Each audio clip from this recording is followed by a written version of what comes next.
he was like, in worst case, if someone does, you should do this because that will deter them.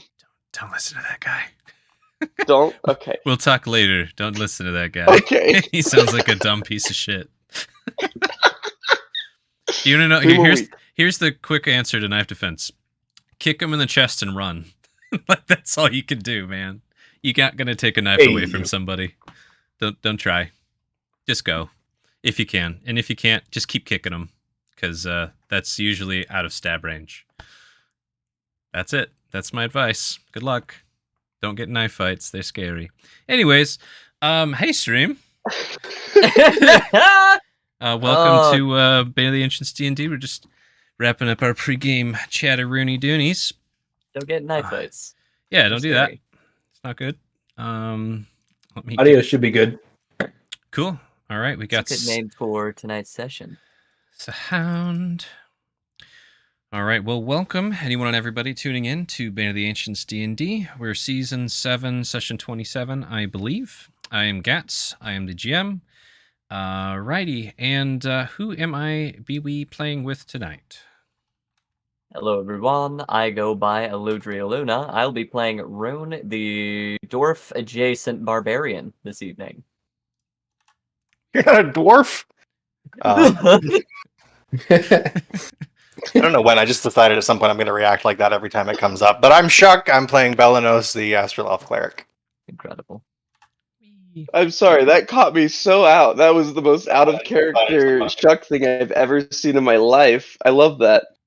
I'm J. Crew. I'm playing the half-drow bard Miki. And, yeah, choo-choo! Got it. Hello, everyone. It's me, Two Hands, playing Shaska Tosa in my new winter fur coat. I hope you enjoy, just as much as I do. It's so good. God. I have plans to go in there and do my stuff to it too. It's gonna be great. This is fucking great. No extra. That's Shaska. Gats for mine's not good enough. Oh, never. I'm never good. Anybody gives me anything, I'm like, I gotta Yo, touch Gats it in isn't good Photoshop. enough for Gats. Like, every True. time. True. Hey, Gats, sometimes I just do this to you on purpose, man. Oh, I know. That's why you're like, You I'll leave do a it. I'm little like, watermark in the no corner. response. Here, don't.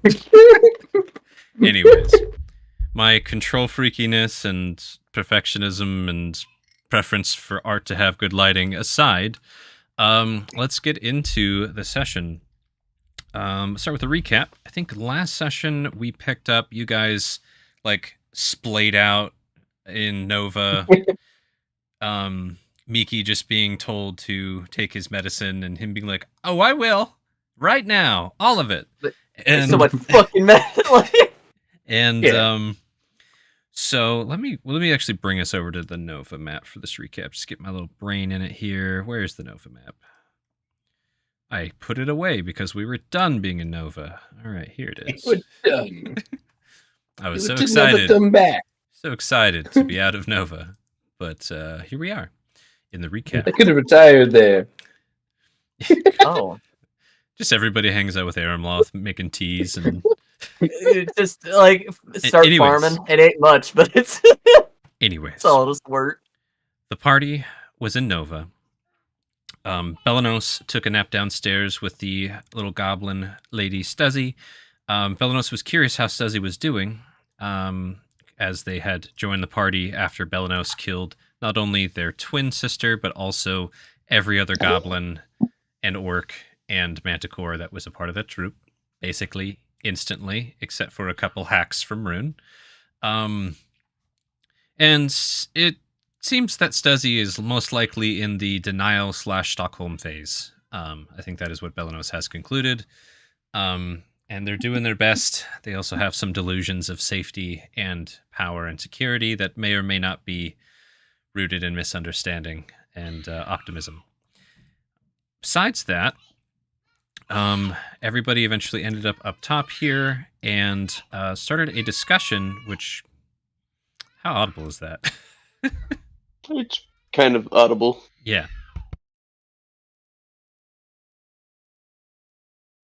Meanwhile, I'm going to take doTERRA Peppermint to ease my soothing tension headache. Do you, doTERRA? I concur. What were we talking about? We're having like a picnic. I think we were talking about Mickey. It was And how they're primarily medication usage. Like Yes. that was from the Mhm. moment that he woke Shaska and Rune up to the moment we got on the cart and left, we were talking about proper medication usage because Miki jumped out of the back of the cart and scrabbled up the top of the balcony to keep talking to Ginkgo. Dude, Yes. Ginkgo just wanted to go home. He really just wanted to go home. Like, he also told us about the snakes that eat mountain gods. Fortunately, we're not mountain gods. Probably don't have an issue there. Then we fucked off, and we had the company of our dwarven boys for a grand total of... That's not true. We still have one. It's almost true, though. It's almost true. Hour 50, like... All right, so sorry about that. There was a squalling toddler, and I dealt with that. Hopefully we won't have more of that. So yeah, you all talked about, hey, take your medication. Shashka did the whole dad talk thing. Basically brought Ginkgo outside to listen to him dad talk the party. And Ginkgo's like, Yes. why am I here? What are we doing? I enjoyed it very much. And eventually the party peer pressured Miki into going, okay, I'll take my medication as long as you guys help me remember how to do it. The cart got loaded up. You ordered some more supplies from Zuri, the awesome dwarven butcher boy, and you did a last and final check-in with Brasta about not only what you discovered at the mine, the threats that might be coming forth, some rumors and things to keep in mind while you're traveling, and she also discussed having 3 dwarven scouts accompany you down south, not only as guides, but also extra protection. Was there anything else in Nova that I am glossing over you guys want me to include? I don't think so. Nope. Alrighty. So we now rejoin the players. This should be the right one. I hope it's the right one. So the players got on the road going south. Come on. Such an angry bear. There we go.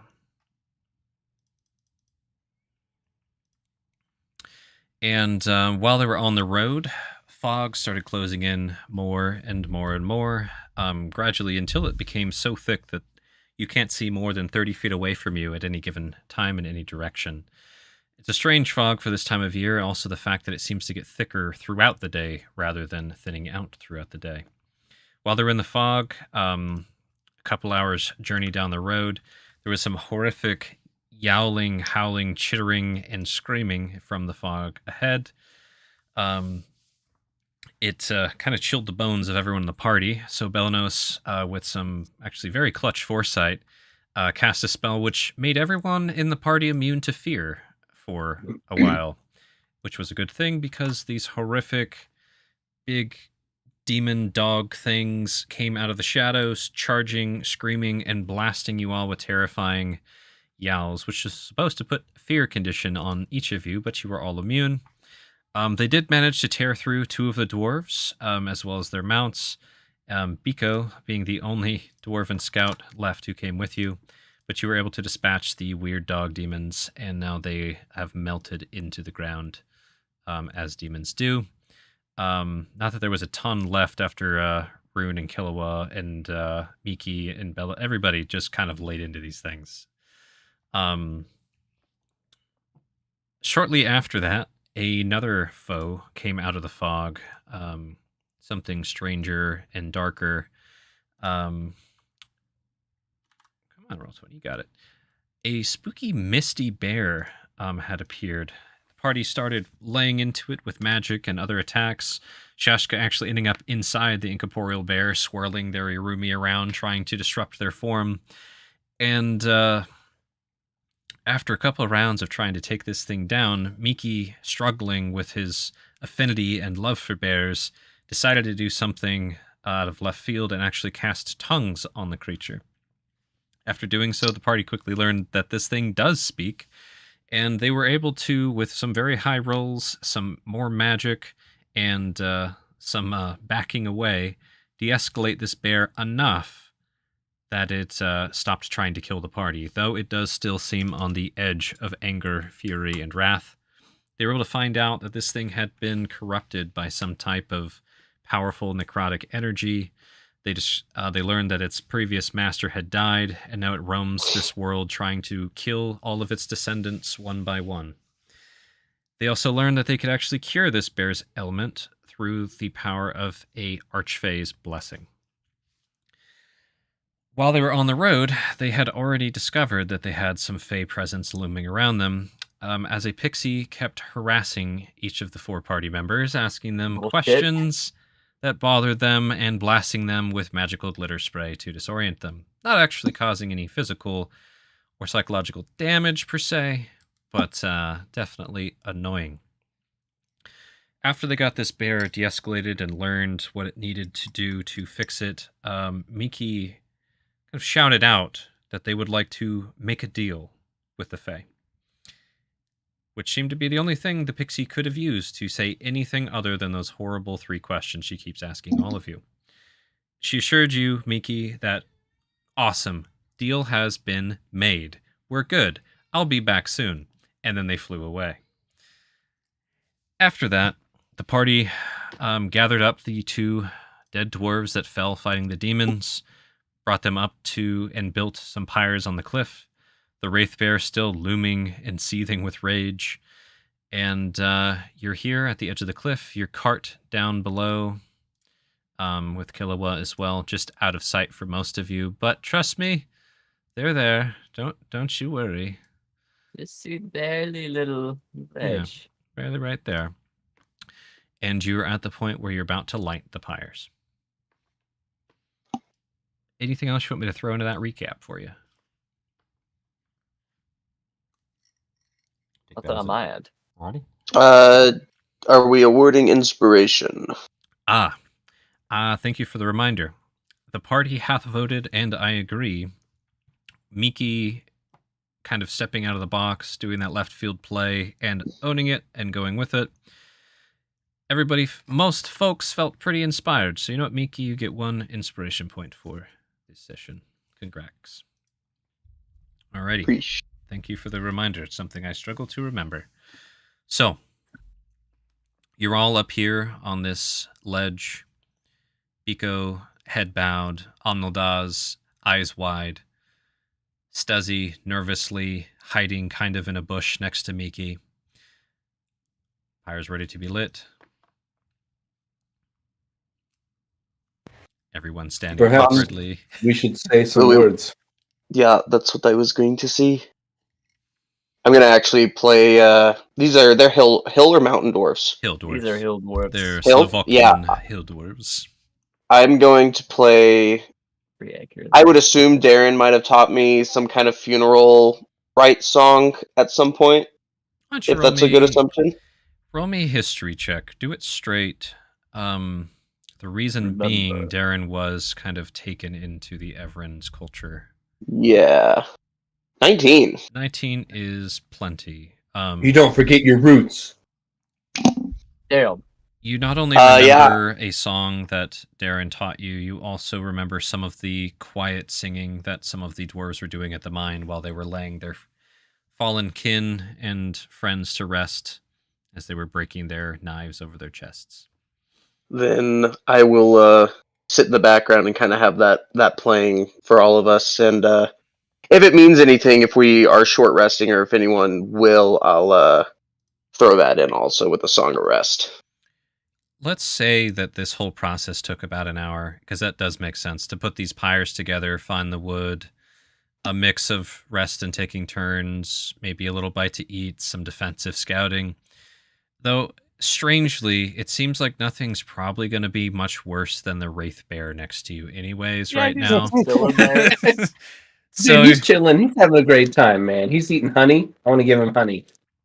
Yeah, the Wraith Bear would try to eat the honey with its weird incorporeal ghosty form. It's like a mix of joy and rage.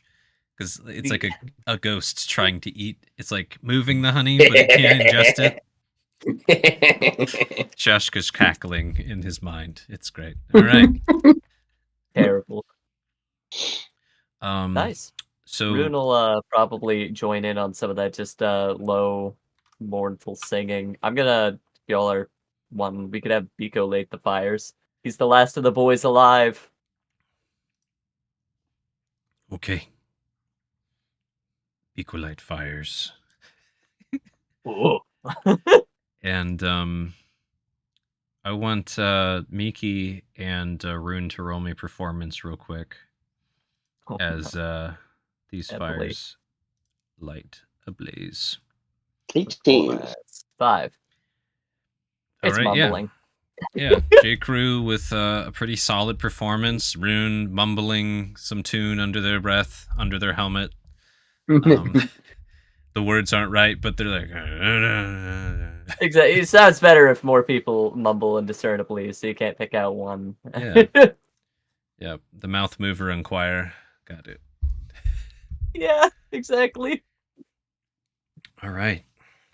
So, the 2 dwarven scouts from Nova, 2 more dwarven bodies dead in your presence, Jara and Lavi. And Biko just kind of bows his head and tries not to cry for a while they burn. Oh. Any other things you guys want to do here while this happens, or do you want to fast forward a little bit while the pyre ceremony is going down? Shaska's pretty beat up. He's got nothing to say, unfortunately. Yeah, Belen doesn't have anything to say, but I think he's standing next to Biko, and if he sees Biko crying, he's gonna like kind of just awkwardly like put a hand on his shoulder and just like tap him on, like just pat him on the shoulder. Like Belenos is trying. Like Just the like, please don't cry, Pat. Basically, Like- Oh no! it's okay, don't be cry. okay. Yeah, the pat. Roll a. just Oh roll a- no! Roll a charisma, just a straight charisma, real quick. I like how Belenos. before you even said what, you panic. Ugh. That's about 9. what I was imagining. A 9, just Yeah. kind of like, just. Pat, That pat. feels like a 9 move for sure. Yeah. Well, the dice agree with our descriptions. All right. Let's just see how comforting this is to him. He's in his own mind. No worries. You didn't harm or add to it, but maybe it helped. Who knows? Great. All right. Oh, where did that thing go? There it is. I just imagine it's a very quiet and somber occasion, because like I just told these guys to stay alive, to take revenge on those truly responsible for their family's death, and then they just got murked. Yeah, I'm they like, got wrecked. but- Like out the door. But you know, at least they didn't die scared. That's true. They died Yeah. doing what they love, screaming. screaming. Very encouraging. Yeah.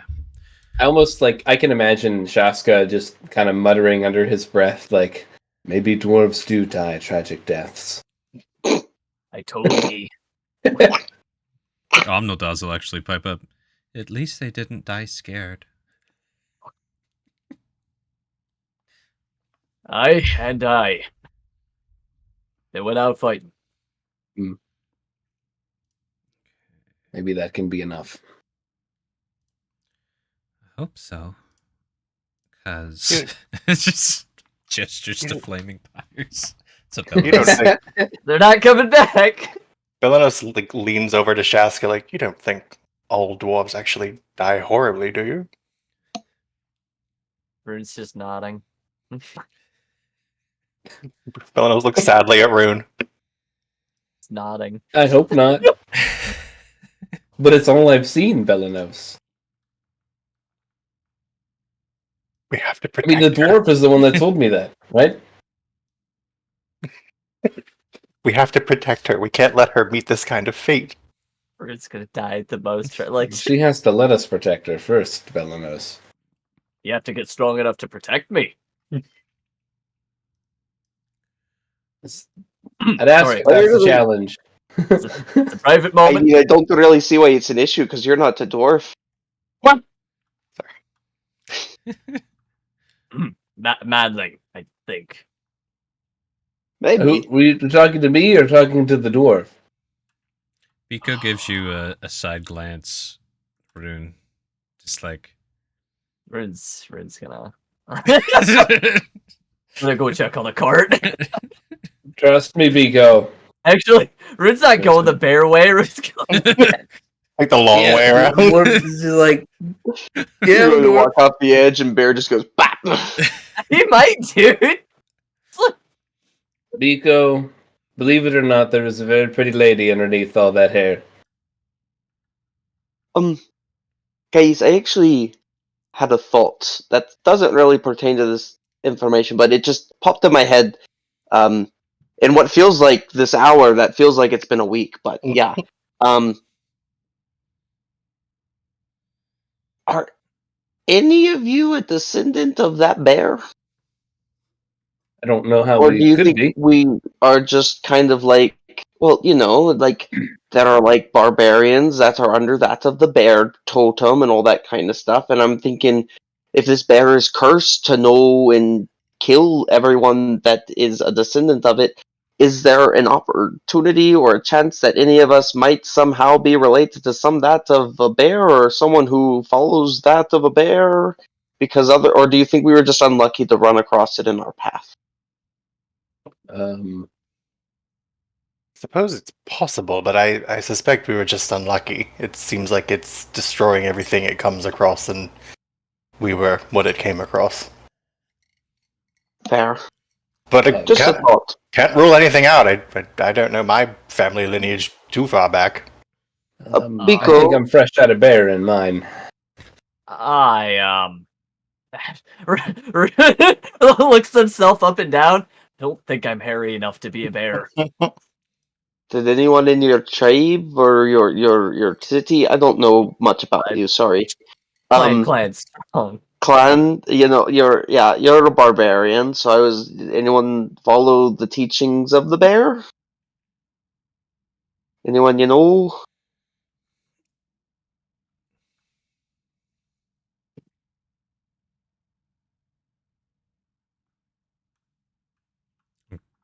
Rune's What just about Biko? No. Biko, do you know anything, any lore about bears and their kin in this land or their descendants? Any stories? I know many story.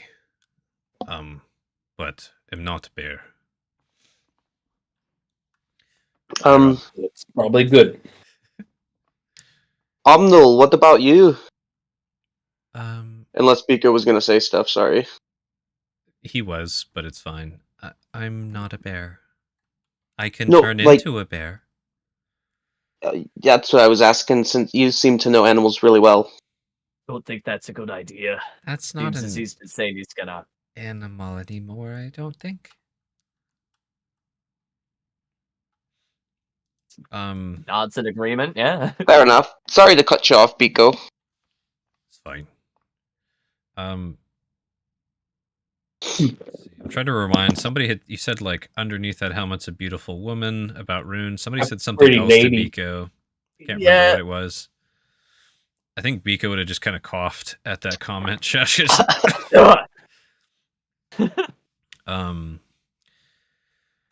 And then as far as why this thing showed up,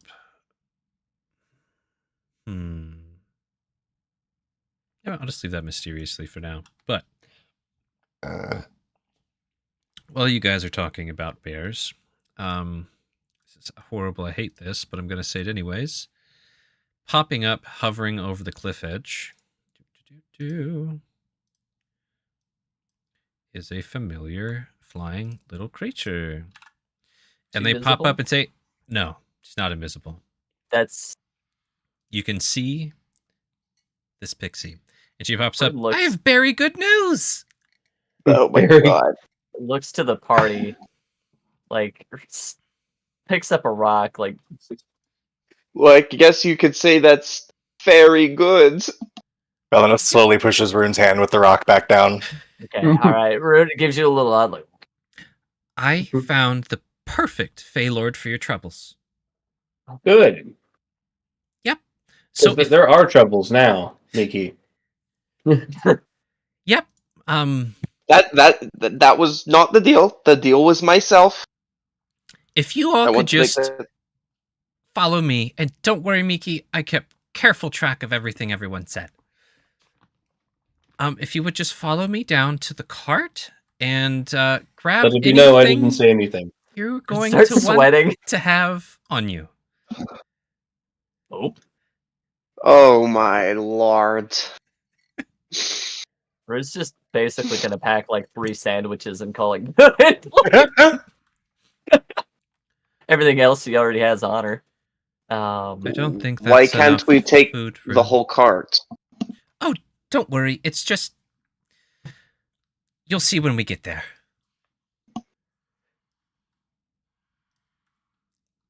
Mickey? Just Mickey? Mickey? we have a job. Mickey? And I just fucked our job. No. Hey, Mickey. See, this won't mess with your job at all. The cart will be perfectly safe. Aha. And how can From- you guarantee that? Yeah. Oh, don't worry. It's not me who's guaranteeing it. It's the Archfey.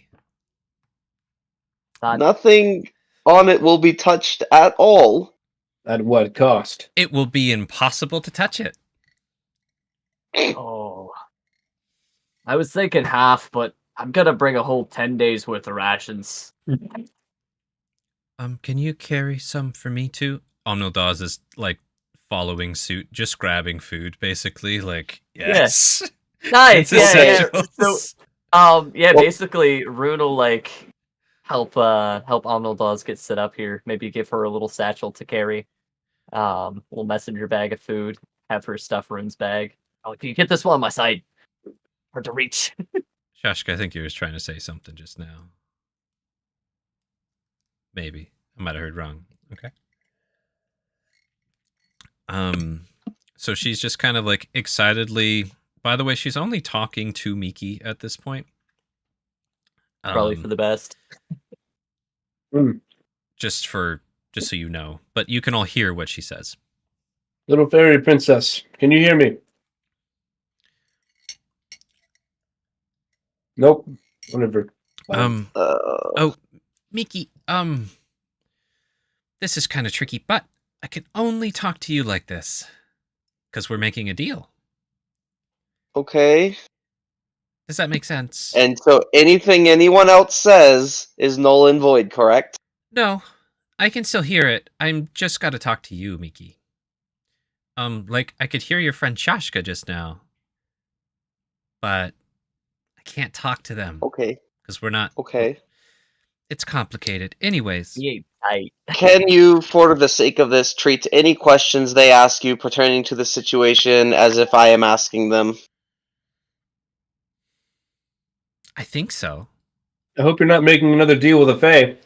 I'm not. I'm just making it so any of the questions you all have that I won't think of because I am really stupid, she can answer to me. No, I'm good. Why don't you just say it again yourself? I figured it out. Once we get there, I can talk to people. Where? Oh, you'll see. Don't worry. No. It'll be fine. It The will be cart. fine. Come on, Mickey. She said it's Okay. going to be fine. Let's get our stuff and go. Stuzzy, will you just put all this on real quick, just to make sure you don't die? I'm gonna hand him the stuff I mentioned earlier. Because he's perfectly safe in our care. Yep. He doesn't need it. Stuzzy's fine. Stuzzy doesn't need to worry.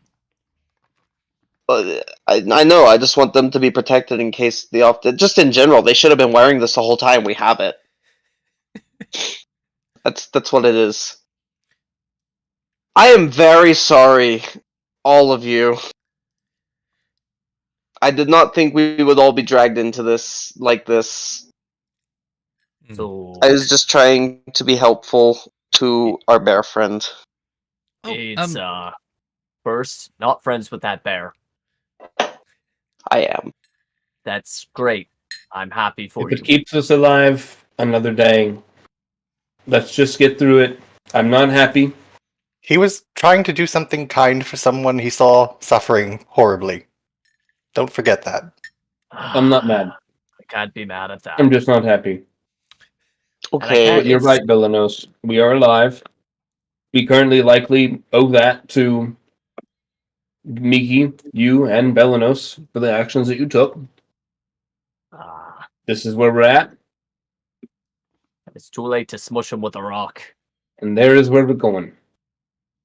All right. We likely have some penance for the travesty of killing the Red Caps or whatever, magical fern that we stepped on in that enchanted forest that we will have to pay for crimes against the Fae. It is what it is. We'll get in, we'll get out. 2 minutes. 2 minutes. All right. About how long do you think we'll be gone? What can I call you? You can call me Cranky Pranky. All right, Cranky Pranky. How long do you think we'll be gone? Oh. I don't know. Write that down. It's important. I know that you'll be back kind of soon. And then, but you mean here? I don't know. Could be really fast. Could take a while. All right. Thank you for your wisdom. Sure thing, Miki. So, I'm loaded up. Anybody else need help packing? I got my bags. I'm going to take these leathers in this thing because it's important. Trust me. Trust me. All right. I am ready if anyone else is. if you guys wouldn't mind marking random preserved food for Omnildaz, she will be holding that. Cool. Okay. What about you, Belanos? Are you ready? As ever, I suppose. I'm still curious about what exactly is going to be happening to the cart at large and our beast of burden. It'll be so much faster just to show you. Just let me know when everyone's ready. Do we... Biko, do you need anything? Anything in our supplies strike your fancy? I'm good. What I need. Hey, Mickey. Yeah. Ask Cranky Panky what happens if we say no. I'm not saying we will. I'm just getting an idea of what our situation is here. Out of curiosity, if we were to say no, I would assume that would be a breach of the deal, but you tell me what happens if we say no. It's not up to me, but if I were to guess, you'd probably be where you are now, but slightly worse off. Incredible. Fair enough for me. Alright. I have my stuff, I have my rabbits, I have... Okay. Alrighty, let's go. And the little pixie flies up above the wagon with all of you and does like this sparkly twirl, and all this pixie dust just falls all over everybody. And bit by bit, where it starts touching you, you start seeing the parts of your body and flesh and objects start to like kind of shift and vibrate, almost like not existing, if that makes sense. Just like almost glitching. And that happens to all of you slowly. There's like a humming sound, and then everything around you goes away, goes to blackness. Cool.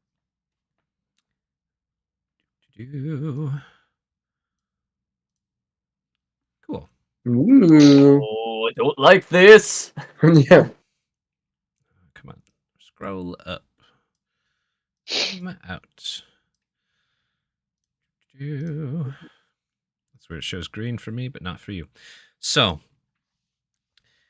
you eventually come to the five of you sitting like crisscross applesauce on some very soft grass. The First thing that's noticeable is the air is different. It's like thick and sweet, tangy, almost overpoweringly filled with floral and spice senses. There's songs on the air, like humming nature, and all around you there's these vibrant, glowing purple and teal and cyan mushrooms springing out all over the place. There's strangely 3 doors hovering in the air, the pixie flying around the middle. The cart, the Wraithbear, Killua, Bahinki, Stuzzy, Squib, Biko, and his boar, including your familiar, who's actually a living creature, Miki, are still... They're hard to look at. They're almost not there. Like they're stuck between something. In fact, if you try to kind of look at them, it's almost easier to see them when you're not looking. Oh, good. Welcome! And she's super, super excited. How do you guys feel? How you guys doing? I think Belenos would be immediately concerned about Squib and trying to reach him, like, telepathically. You good, buddy? Nothing. Are they all right? What? They're totally fine. They're what we call phase shifted. Nothing can access them, no matter what. Nothing to worry about. Even if somebody was trying to scribe for them, they couldn't find them. If they were trying to detect magic, they couldn't detect that either. Purgatory. That's actually great news. So, I know this. I don't know if Miki would, but this is totally a play on the fact that the Feywild is like a mirror realm to the material plane, and that this is the coolest thing ever. I just want to say that, Gats. So, I like how you did this. Cool. Glad you like it. So, do you guys have any questions for me before I show you what you've won? And there's like little bits of God, what is like minor illusion spells going off, presentation, thermagy. She's like making little fireworks and sparkles and like like little trumpety sounds. She's so hard. Trying really hard to hype you guys up. Yeah, it's almost game showy. She's trying to hype you guys up right now. Any questions for my stars before we get behind these doors? Yes, Are you our host? I'm not, but I am right now. You'll meet the host with the most soon.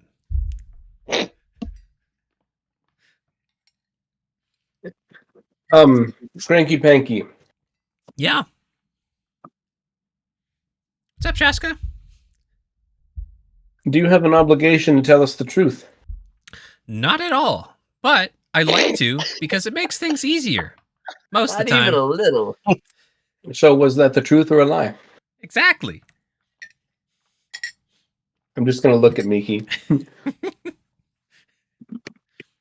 Shashka gets it. Yo, Shashka, you'll like this one. And she does like a cool snake, like green snake firework, like slithering around the doors. She's like, ah! Oh, okay. Well, anyway, so we could continue our game of taunts that I started in the Prime material. That contract is still in effect, but it's out there, not here. And since time's different in here, I don't have to worry about it till you're out there. If you want, though, I love hearing taunts. I'm a little tired for more right now, but perhaps if you can put on a good enough show, maybe we can have a chance to go at it again. Sounds awesome, Shaska.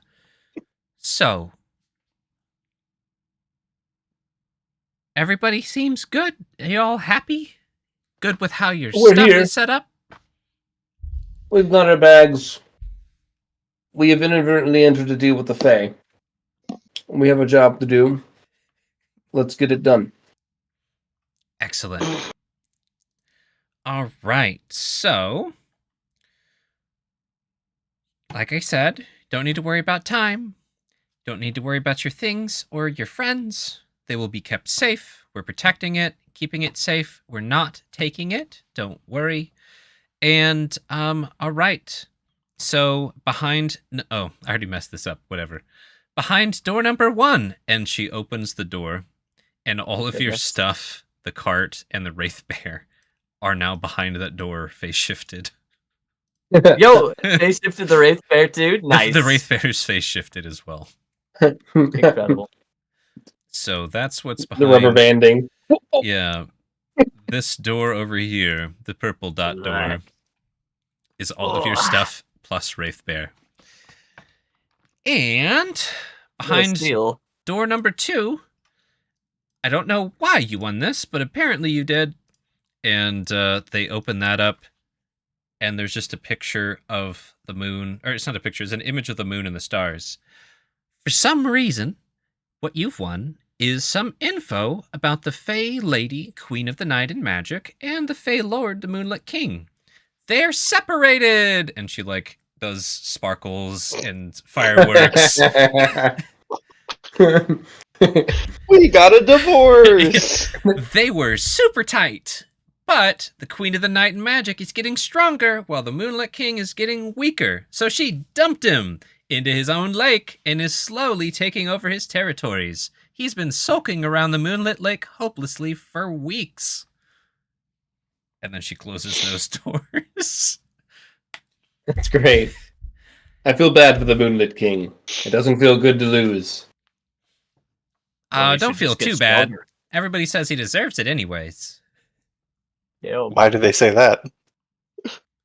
If you get weak, your outcomes are bleak. I don't know what to tell him. I love this fucking thing. And finally, behind very sad. door number 3, and there's a drum roll, like all the mushrooms around are getting like drummed. Just brrr, like soft pattering drums. And now there's spores everywhere. But it's an audience with old honey paws. Please carry your belongings and selves through the door as soon as you're ready. And she opens up the door, and it's just a wall of honey. Well, I guess we should make the most out of this. You can at least kind of act like you're not excited. I don't know why I should ask, because I can't guarantee I'll get the right answer, but why offer 3 doors if one of them leads back to our stuff? Well, that door's closed now. I was just kind of showing you what I'd already explained. I was supposed to not have the stuff out here. Cloaks and curtains and mirrors. I forgot one of them. Are you an What did you intern? forget? No. I'm an honored member of this court. I think. What court? Old Honey Paws. Come on. That's his court name? No. It's... Look, I know you said you didn't have to tell me the truth, but come on. It's the court of the Fey Animal Lords. Old Honey Paws is the one who will grant you an audience. I see. I see. Faithful. What did we do to deserve this audience, by the way? Miki and all of you, agreeing with Miki's initiative, showed compassion and empathy towards a bear. So much so that they yelled out that they wanted to make a deal. So I checked my contacts, and there was one who seemed to fit the bill. And this is Old Honey Paws, right? Exactly. Hmm. Is Old Honey Paws a bear? It might You'll be. see. I really like bears. Hopefully he's not the honey badger. That would be really scary. Miki just dives in. Oh, damn. Go Mickey's dealing with... He's buried... Tug his grave. Now he's just gonna bury himself in it. bury himself. Yeah. All What right. is life without a little adventure? Let us just hope that the circle of life does not continue unchecked at the cart while we are gone. Need I say more? I could say more. Do you know any dragons? Yeah. Nice. We'll go through now. Nice. All right. I want all of you to roll me an athletics check and a con Oh save. no! Yeah, boy, let's go. 17. I raise you. Acrobatics. Nope. This is No. purely athletics. This is molasses, my guy. 7. Okay. We're getting there, folks. Hold on. Dude. It's a bad time for us all. 16. Oh, you said a con save. Yep. Now I need 21 these con saves. That's good, Belanos, because it took you the longest to get through. Can we just like sit in there and help people get through? No, sadly. As soon as you Okay. go through, you lose all sense of everything. It's so let me describe what this is. You come through and it's a wall of flowing warm honey. Oh yeah. There's a solid ground of honeycombs crunching under your feet. And as you push through, there's a moment of struggle as not only this honey is very viscous, it's also heavy coming down on you. You can just feel the stickiness, and you can taste in your nose and your mouth that tangy, floral aroma of the most potent, sweetest honey that you've ever experienced. It's like almost just eating flowers. It's ridiculous. As you start going through, you all lose track of each other. Pushing through, Rune coming through first, and by coming through, I mean entering blackness first, still holding their breath just fine. I think everybody rolled above a 10, right? Yeah. Good. You all held your breath just fine. But yeah, Rune just, like, maybe eating honey on the way through, like, just carving their way. 100%. She just all the way through. Follow my wake. How does this compare to the Belanos honey? Ooh. The Belanos honey Nothing's did not as taste good this as good. Belanos. The Whoa. Belanos honey It did not tasted taste this better. good. It had a very different kind of tanginess to it, but it was very sweet. A little bit funkier. Little Yeah. funky. I feel like here is better Good quality. aged cheese. The Belanos was like Cinnabon. You know it's not good for you in any way. It's more like the Cinnabon amazing. that you found in like the couch, but you Yeah. know, So the only kind I'm allowed to eat. No? I digress. let's peel it off the cardboard. Anyways, Ain't no Cinnabons right here. We're in the Feywild. so you all push through, and Rune, you come into blackness first. Shashka, you second, and Miki and Belanos, you guys just keep trying to wander through this honey, and it takes you so long to even get all the way in to the honey. Like you like get your head, and it's like, oh my god. But eventually, Belanos and Miki get all the way in, and the doors close behind you, and there's blackness. I can't believe this is the second time this week I've been covered in transdimensional goop.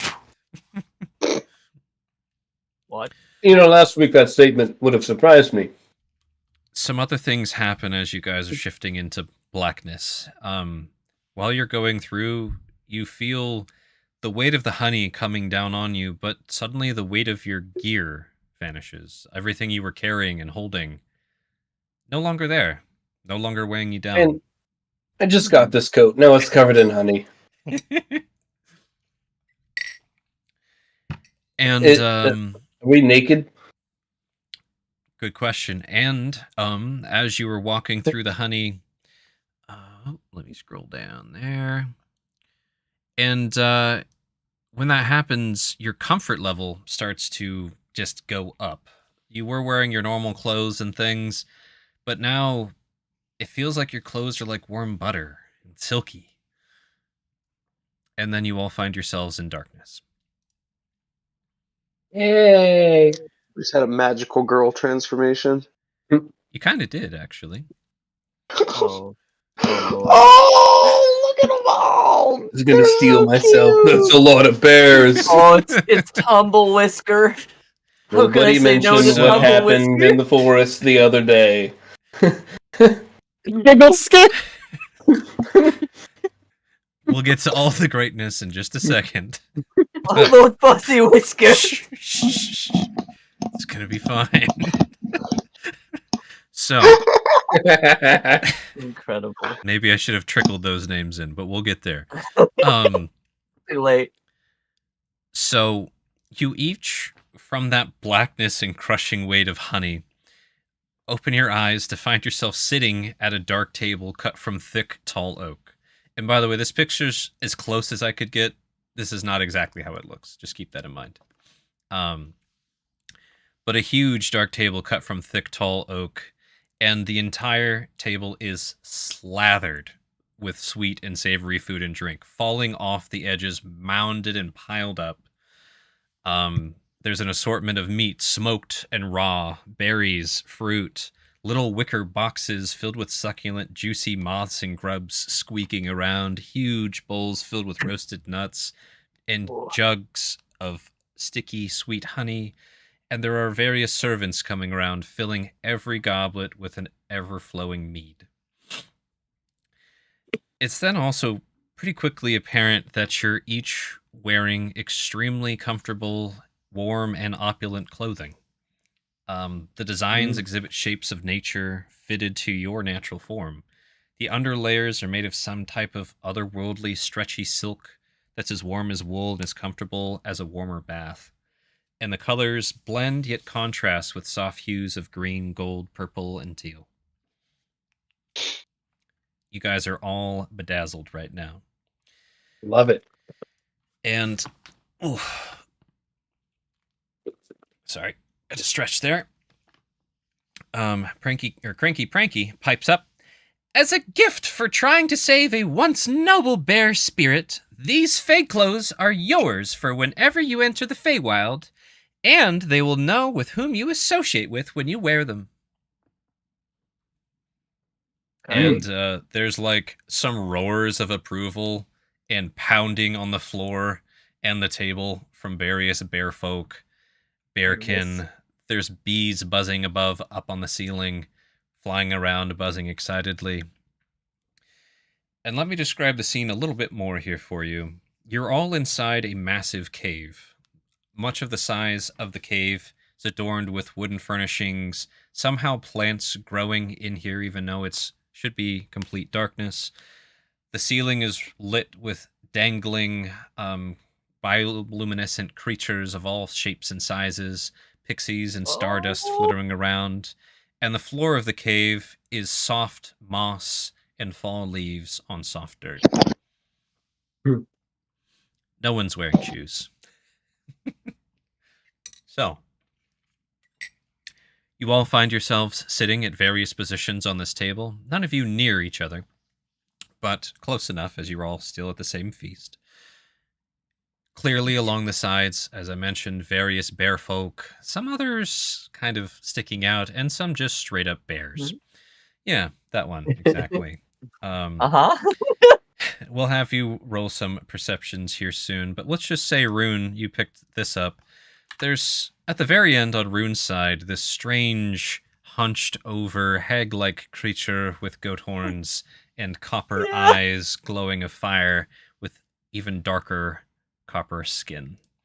But don't worry about them. They're far less interesting than the hedgehog sitting across the table from them. Oh, we've got little hedgehog earrings! She is wearing a wine-colored dress with various beautiful leaves and flowers in her hair, golden jewelry, and a necklace made of pearl-like fruit. Incredible. Those are just the two little ones on the end of the table. More importantly, and very ominously at the head of the table... Oh, no, go back to where you were. There we go. There is a large humanoid form who you can probably assume is Old Honeypaws. A massive man with a beard that seems to almost not be made of just hair, but hide of a bear coming down from their chin. They're covered in a big, thick, woolly bearskin rug.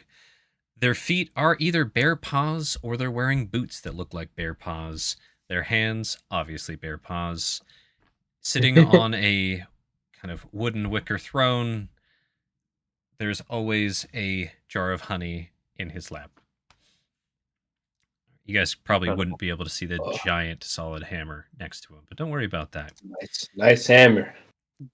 Another interesting folk sitting next to this big bear-like fellow is a humanoid-sized, a medium-sized, very bright green toad. Sitting at the table next to him as well. He's so smirky. Mr. Toad. He's got secrets.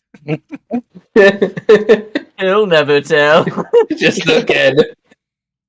So, this hall filled with the bear's subjects, the bear guy, old Honey Paw's subjects, we'll get to that more here soon. The bear guy. And he speaks up in a grisly voice. Winter is right around the corner. Eat up. Then we shall speak business. And all the bears start roaring. And everyone starts digging in. Little roar. All right, yeah. You know what they say? One in Mr. Bear, Mr. Old Honey Paws. He puts one thick bear finger up, points down at the table, then points at their mouth. They didn't stop eating with the other hand. I just wanted to make sure that it was, safe for mortal consumption. And Cranky Bruce, Pranky like a pipes plate up. And a half deep. None of this food will hurt you unless you choke. And trust me, we'll knock it right out of you. Rune's grub-a-dub-dubbin. Yes, back to shoveling. We'll look over at Balanos and just kind of like... I think Balanos catches Mickey's eye. Balanos has absolutely read about the Feywild, I think. And he looks down to the head of the table at Honey Paws and he says, you honor us with your bounty and generosity, but we would be remiss if we did not ask if this food was offered without expectation or obligation.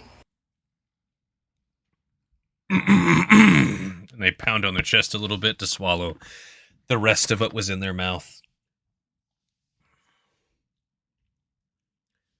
This feast is a gift.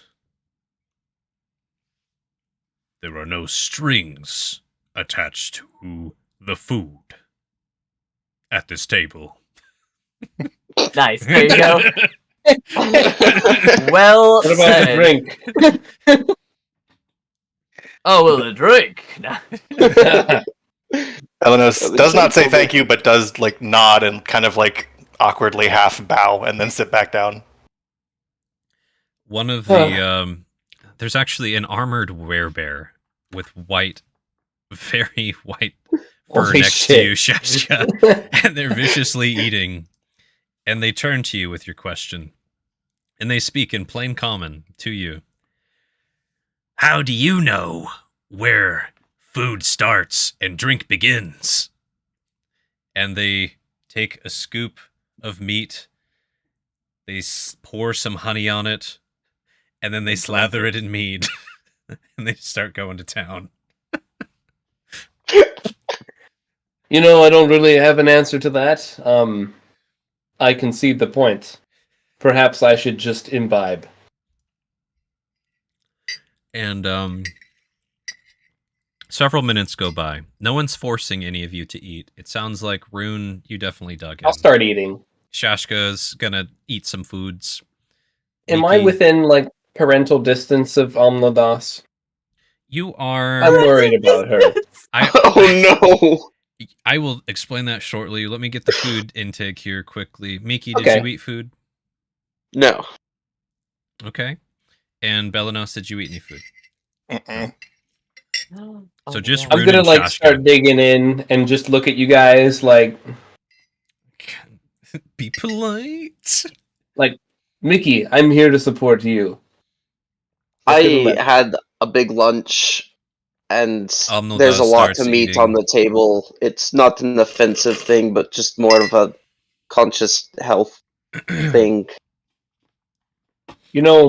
There are some cultures that would be offended to turn down food, even if it was because of your religion or because of your way of life. I'm getting a strong feeling that perhaps we should accept this gift. I can't make you eat, but I'm eating, and so whatever consequence may come from it, I have accepted it, even though I'm not the reason why we're here. I will I'm put a just gonna single start berry eating. in my mouth. Yeah, I think that's compelling enough, and Belenos will I will partake eat of some some. berries, but make sure none of them have touched meat or been near any stacks of meat. Whatever happens to us, it happens to us together. Together. I'm gonna try to do I've the been muted. bear Dang thing, it. the bear thing they did earlier. I don't know if it's a stomp or something. Yeah, it's a stomp and slam basically. So Yeah. the same side you noticed, like right foot, right hand, or left foot, left hand, basically. And some of the bears around you look at you like, yeah, sure. They're still eating. Now, Shashka, you were looking for Omnildaz. Obviously, you know as a player where they are, but do roll me a perception check real quick because you're like, oh, well, shit. Sure. Where did she go? Where's my little one? Yeah. It didn't Persepi is going to be an 18. You catch Omnildaz as she lunges to the middle of the table to grab a particularly juicy piece of raw meat. She is sitting on the other side of not only that white werebear who is wearing chainmail, but also a massive brown bear, the biggest bear that is brown in this entire room.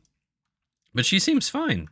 On the other side is another nice-looking werebear with a nice braided beard. Nice.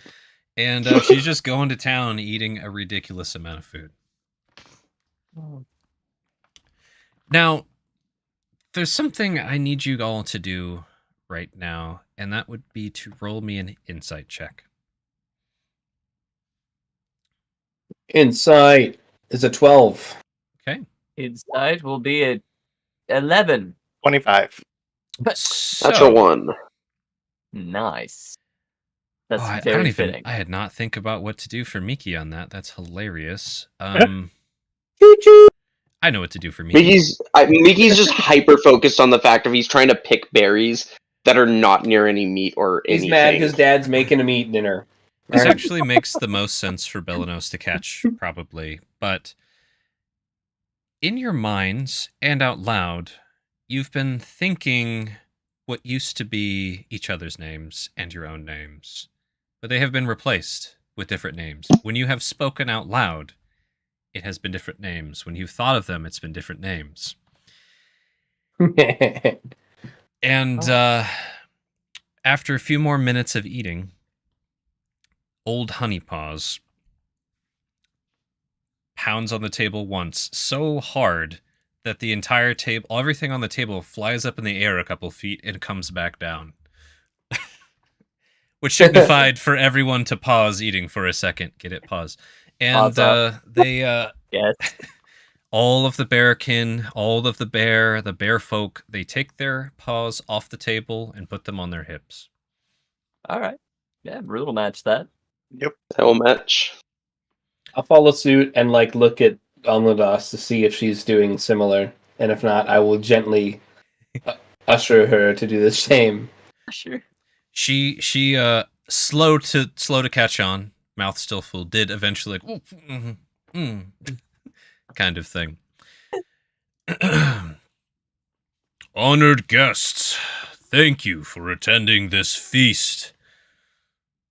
Coincidentally, also a business meeting. Let me introduce our new guests.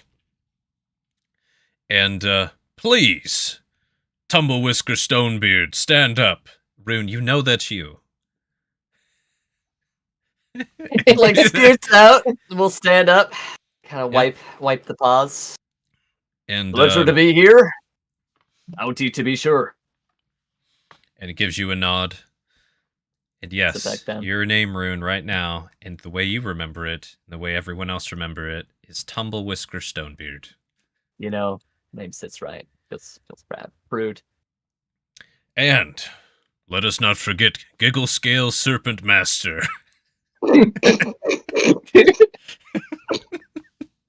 I'll just stand up and be like, "Thank you, everyone. The name's Gigglescale. Gigglescale Serpent Master, leader of the half-breed Chainbreakers. Thank you for having us Half-breed at your fine Chainbreakers. table." Dun, dun, dun. Alrighty. And then, and our exotic guest, Starshine Glitter Elf, and gestures to Belenos. Starshine Belenos awkwardly stands up and does like a little wave thing and then sits back down. And our half-breed, Fuzzy Whisker Bear Strummer. Bear Strummer? I have to say, you're all very, very cute. And Miki, I hope you don't take that wrong. Very, very cute. Miki, you're natural. Got I'm him. sorry, I forgot to explain. Not only are you enamored with the bears, which you got on to what I was going to say anyway, you're like totally focused on the bears. These have always been your names.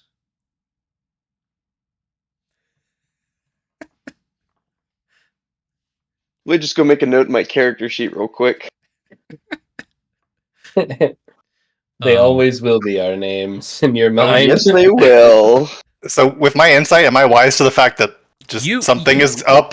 You're 25. You clearly know your names have been replaced. Your memories have been altered slightly so that these now, when you try to say Shashka, you're gonna say Glitter Scale. Like your brain has been rewired.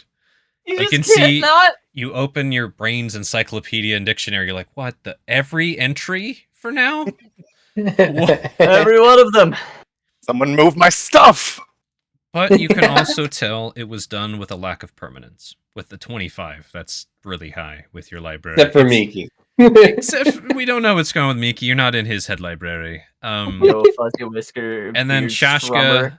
a 12. You're pretty sure you know that that's what they did. You're like, yeah. And then Rune, you're like,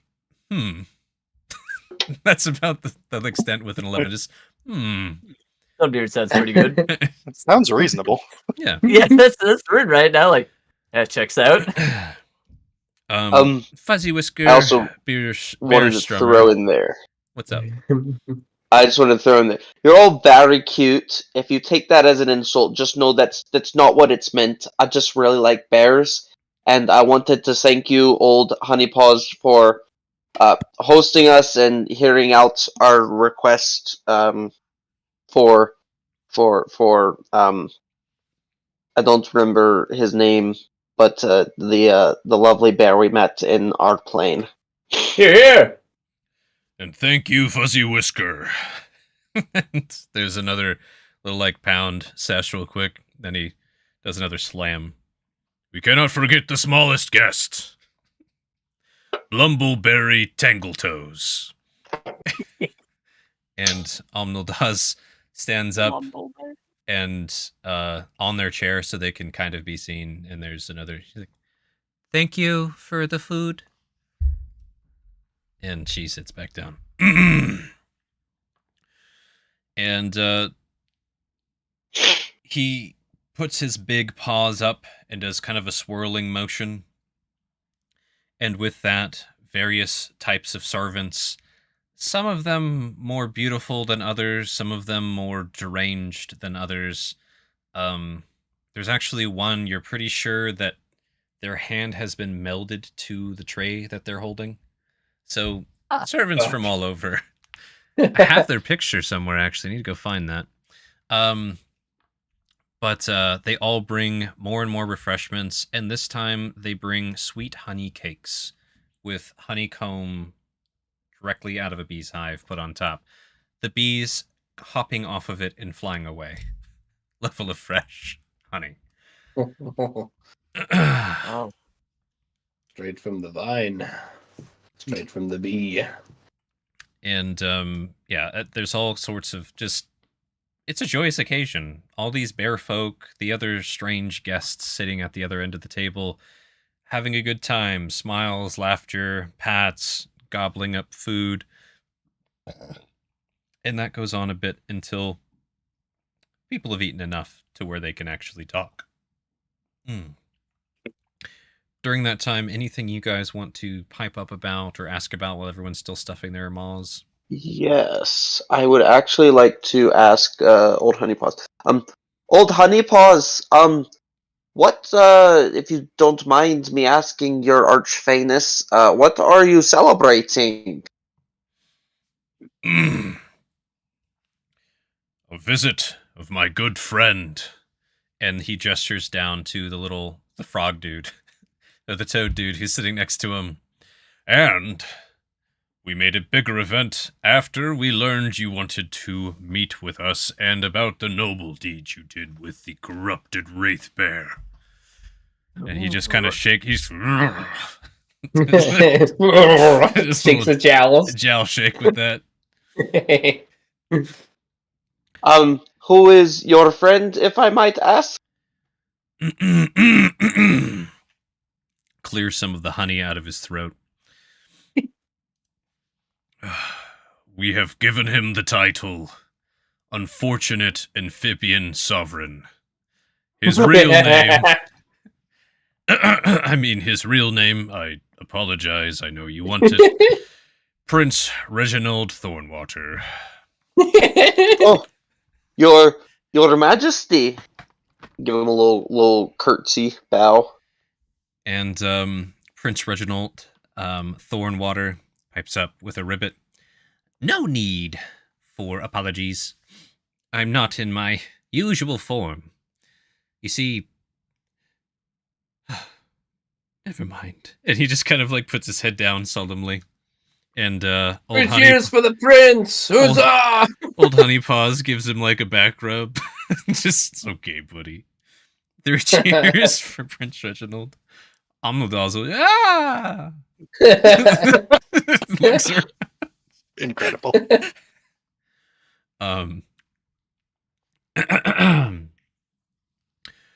So, sorry, any other questions before we fast forward to talkie time? Yeah, I just didn't want to jump. Go ahead. Trying to make sure I jump in when it's appropriate and give other people time to also jump in. I'd be interested in asking this werebear next to me a question or two.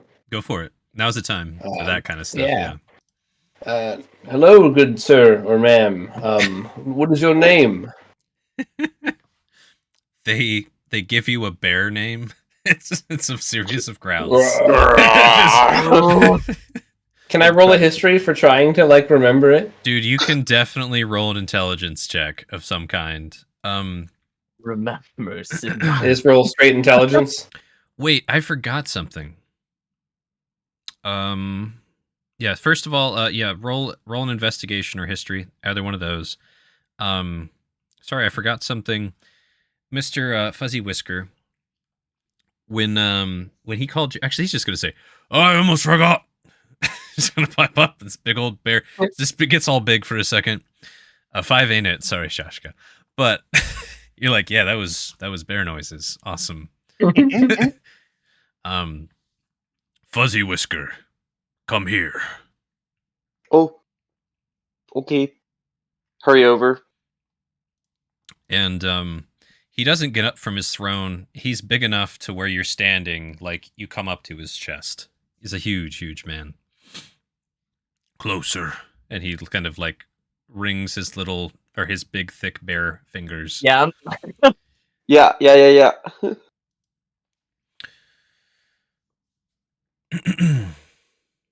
He's staring at you intensely. Roll a wisdom save real quick. It's shook. It's just the big old stariest stare from this guy. He's trying to 14. look into your soul right now with his strange Oh, eyes. I'll let him. And he reaches over without saying a word. And he jostles your hair with his big bear paws. And everybody is totally silent and focused. Like every bear in the room pauses eating. They're all staring, just kind of like Omnil does, but more intense. And then as soon as the jostle ends, there's cheers and bear sounds and everything, and then he shoos you away, Miki. Okay. I'm gonna give him that awkward I do good, Dad. curtsy, A little curtsy. Nice. and then I'll sit over next to my blue arm. I don't even know what that is. The blue armed small thing next to the big bear. It's a very passionate bear dancer. Okay. Hold on, cats. Yeah. We gotta see that in full. Oh, you want to see the bear dancers? Yeah. Woo. Bears of the Southlands. Oh my god, they have biddies. Yeah. Hey, That is a werebear belly dancer. Yes, that is a thing. Don't worry about it. So, back to Giggle Scale. You were talking to this Whiteford, and you just heard garbly bear noises. But Miki, you actually heard a discernible name. If you try to make the name, it definitely should sound like the kind of stuff. But it is Bramble Claw Heartwood. If you were to translate that to the common tongue. So Miki, you have that.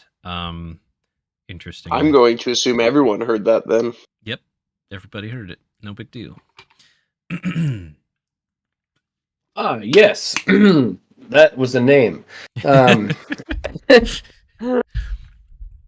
forgive me, I don't know too much about your kind, but I'd like to learn more. I have heard that there are some werebears that hail from the Moonlit Lake. Are you from that area as well?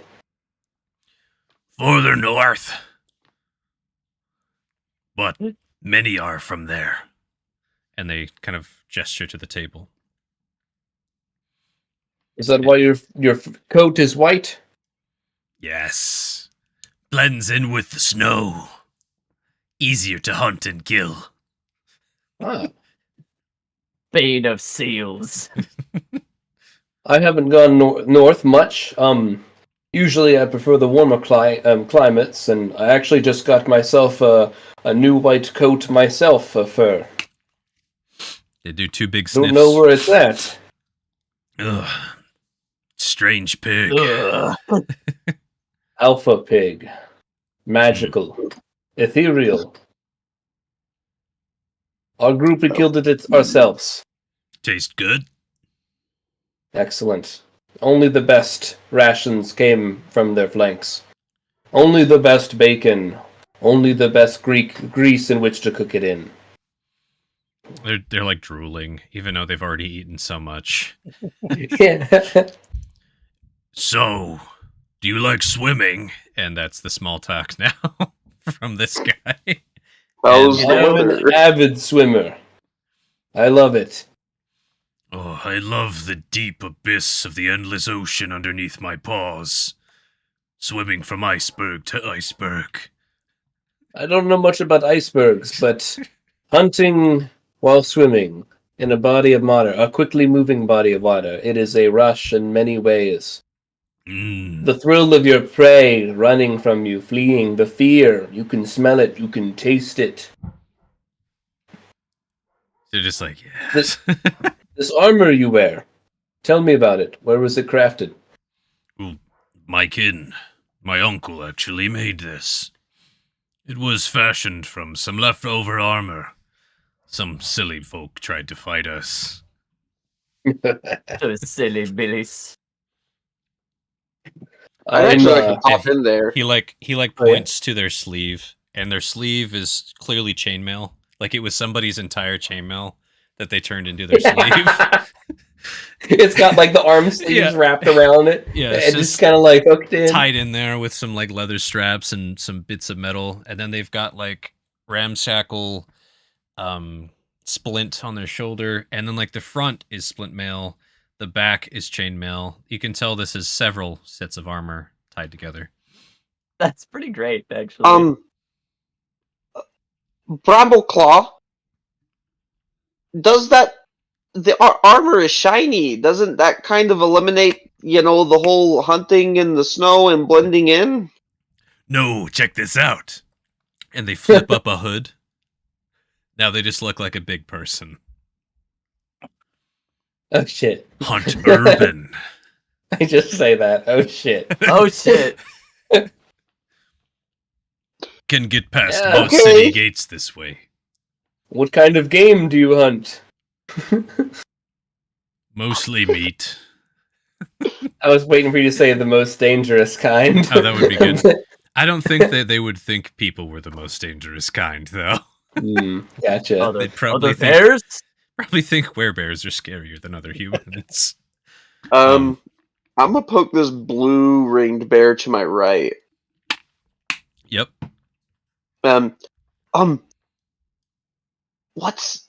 Why do they have goat horns? That's a hag. A particular kind. I think she used to be a tiefling, or maybe she used to be a goat. I can't remember. Oh. Can you tell me the names of everyone at this table? I could, and she does. I'm not doing it. Yeah. Technically speaking, yes. If you demand it, I will, but I'm not doing it. If I want otherwise- someone, I'll just ask you what their name is specifically, assuming she told me. Sounds good. Any other silly banter before the actual conversation with old Honeypaws? I want to know what the fuck this crazy Viking bear story is. Even just like a one-liner, guys. You gotta give me something, dude. This How did boy. you get your how'd you get your fur? How do you braid it like that? Dwarves. Dwarf showed my clan. Can you show me? They're going to roll a perception check.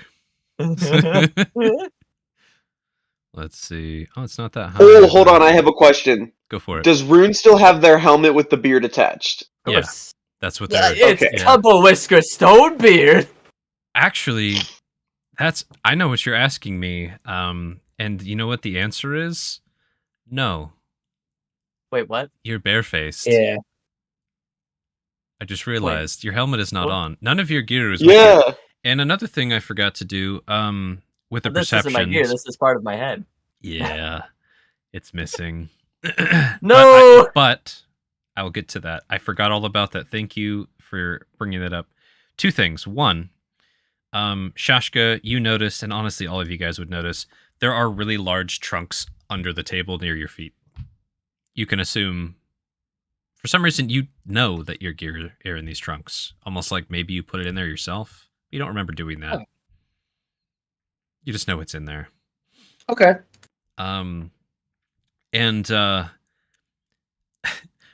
Rune, you aren't wearing the same helmet, but you have almost like a belly dancer's veil of beard tied on you, like the bottom half of a masquerade mask. Rune. It's That's not a veil. it's just The remnants of some particular waxing. the other thing, Rune, is it's not made of dwarven hair, though. It's made of Oh. other fibers and things, but it looks majestic and perfectly sculpted. Thank you for that reminder. I'd totally forgotten about that part. I had written that all down even. So you have a What? weird beer-haired shaped, like kind of silk and other things veil. Well, I still want to know how to braid it. Where you have hair. Oh, there. And they like grab the hair on the back of your head and like wrench you sideways. This'll do. Okay, And let's from this. first they're going to do their perception, which is terrible. Now they're going to see how gently they can do this. 6. So, Brune, It's just like me pa did it. you hear your neck keeps getting yanked left and right and like hair tugged, and they're frustrated, like, hold still, and they keep trying to show you, and they go on and tell you, like, yeah, I'm a bear folk from the Moonlit Lake. Some of the Nice. dwarven hill folk showed us how to braid our hair like that, and you actually notice they're wearing dwarven crafted armor. Nice dwarven crafted armor for their shape and form. That's really cool. Clearly dwarven. That's I wish I could get you the whole picture quickly. It's pretty sweet. But yeah, it's pretty cool. Anyways, blah blah blah.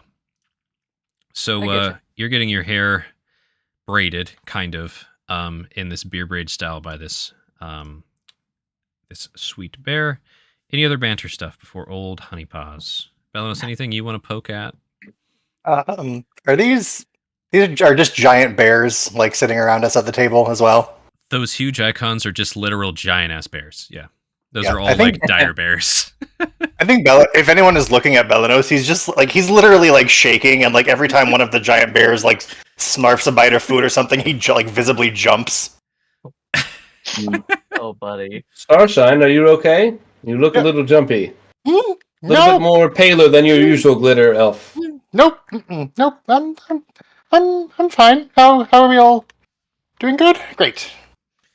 One of these huge bees kind of starts Starshine. flying down in front of Starshine's face, like checking him out. Whoa, God, did not grow in size, but that would be Oh cool. god. There we go. And it's just kind of like annoyingly hovering like 3 feet in front of your face right now, Belanos. Sorry, Starshine. Hello. What can I do for you? And you just hear as they're just hovering in your face. And then they get eaten by him. The Oh, the God. boy just and was that Prince Reginald? I think that was their name, right? Reginald Yes. consumed this giant child-sized bee. They are now Oh, dead. God. But we could probably hear it being masticated. Just Belanos, crunch. or excuse me, Starshine like kind of half-heartedly lifts his cup and is well struck, Your Highness. Landed a telling blow. They respond with a big buzzing croak as this bee is dying in their maw. Like a nice little kazoo effect there. Incredible. So I have a question for the GM. Yeah. So like, is Shaska actually able to like talk to the hag or talk to the little Hedgehog. the little cute thing at the end, the hedgehog, or no, because there's like fucking bears in between us, which is fine. I'm just curious what the etiquette here is. Yeah, there's been plenty of shouting and roaring. You could talk to them if you can get their attention, basically. So, absolutely. It'd just be shouting across the table. Okay. I'll ask old Tumble. No, what's his name? Bark Boy, Brambleclaw, because I heard Mickey shout it out. Brambleclaw, the lady with the horns at the end of the table. What's her story? What is their name? She's a fucking hag. Heckin'. Yeah, they would have given you their name. So, Miki, you know their name. It's Morgana Shadowthorn. Morgana Shadowthorn Giggle Scale. Oh, thank you, Lady Morgana. Yes. Just shout across the table. What brings you to this fine eating establishment? The good meat and sweets. And I'm an old pal of old Honey Paws there. And he just raises a paw. Okay, Grandma. Whenever I can make these feasts, I try to. I'm curious to learn more about why you're all here as well. Me too. Shaska! And she Giggle gives you scale. You hail? she gives you a super wicked fucking sharp tooth grin and just jiggles her goblet like yee. Yeah. Do you hail from these lands, Morgana? Oh yes, the Feywild is my home. Hmm. You venture out into the real world often, the material realm. Are you looking to find me or avoid me? I'm Yeah. not sure yet. Should I have a strong reason either way? This is your chance to make a great impression. Let me see. And she's going to be staring at you. Have you had any nightmares lately? Have I? It's up to you, Sheshka. Sorry. Giggle scale. I'll remember it. I'm gonna say no, not yet. Not yet. Do you want some?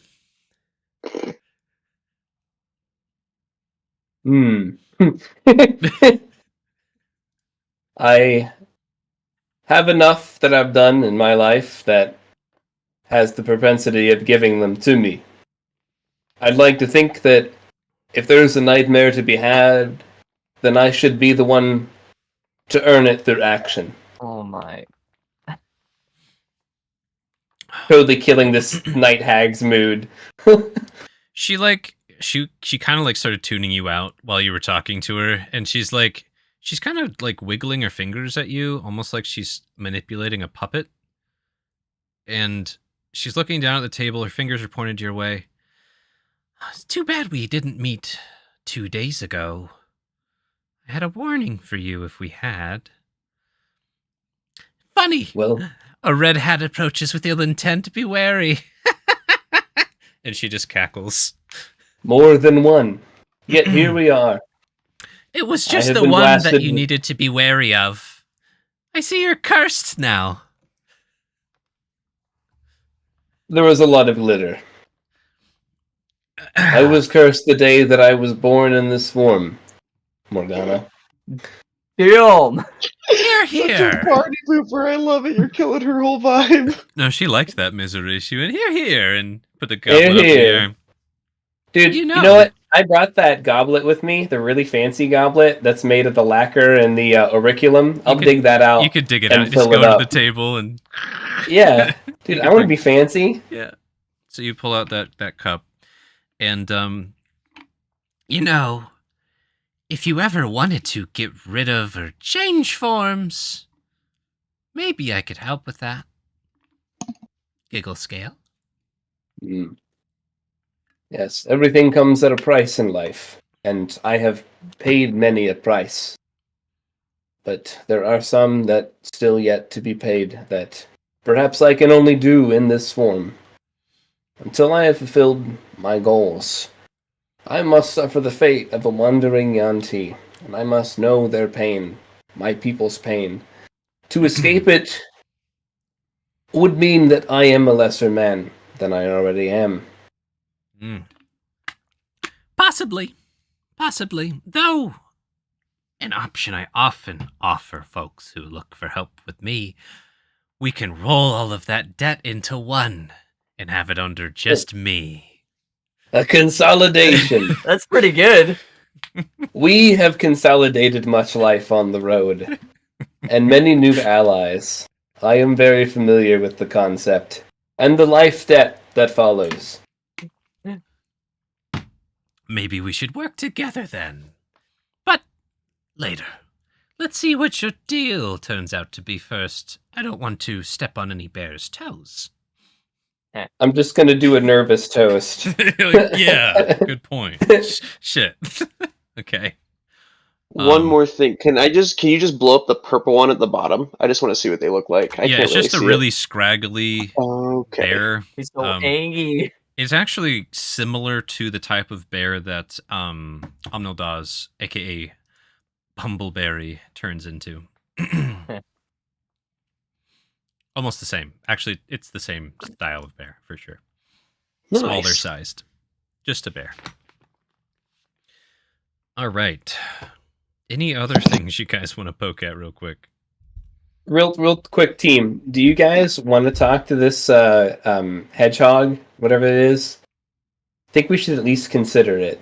We don't know if we're going to have another chance to talk to a hedgehog. Belanos? Rune? Miki? Or do you guys want to advance? I'm cool with either one. I'm just... What's the hedgehog's name? It's Prickalina Spell Whisperer. Prickalina Spell Whisperer! I love your dress. Oh, thank you! Thank you so much! I dyed it with wines I got from halflings. And from which part of what's your world called? I forget. Sorry. The continent is Nikotsu? called Nikoso by the humans, Nikoso. basically. Okay. And what part of Nikoso do you hail from? Oh, I don't venture out, dearie. I live here. I have so many things to tend to with the animal groves, the folks, the courts, the balls, the parties, the discoveries, the witchcraft, the danger, the hunt, the deals. I'm always busy.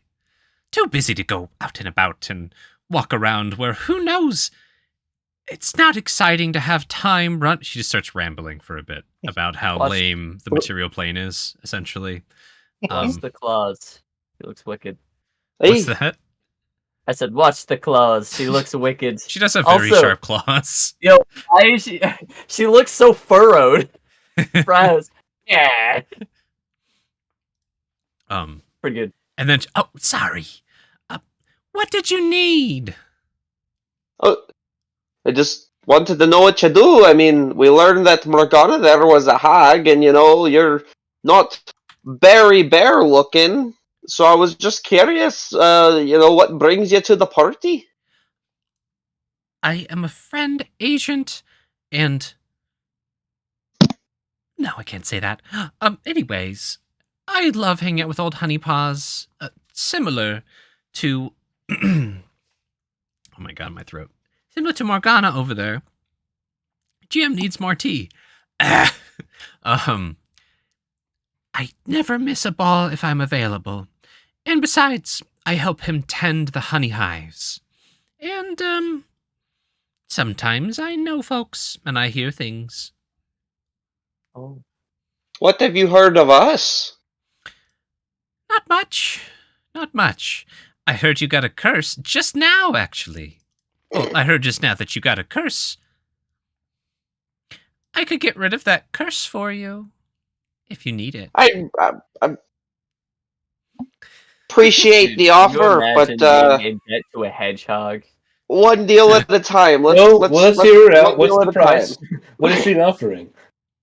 We definitely need to wait until you've finished your conversation with old honeypaws, but whatever's left of you is up for bid, isn't it? Oh,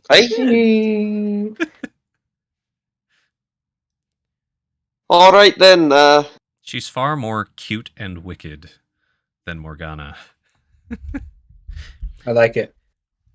Quick question for the GM. Yes. Oh, go ahead. No, go ahead. I was moving along. If you have a question. Do we have a selection of honey to sample?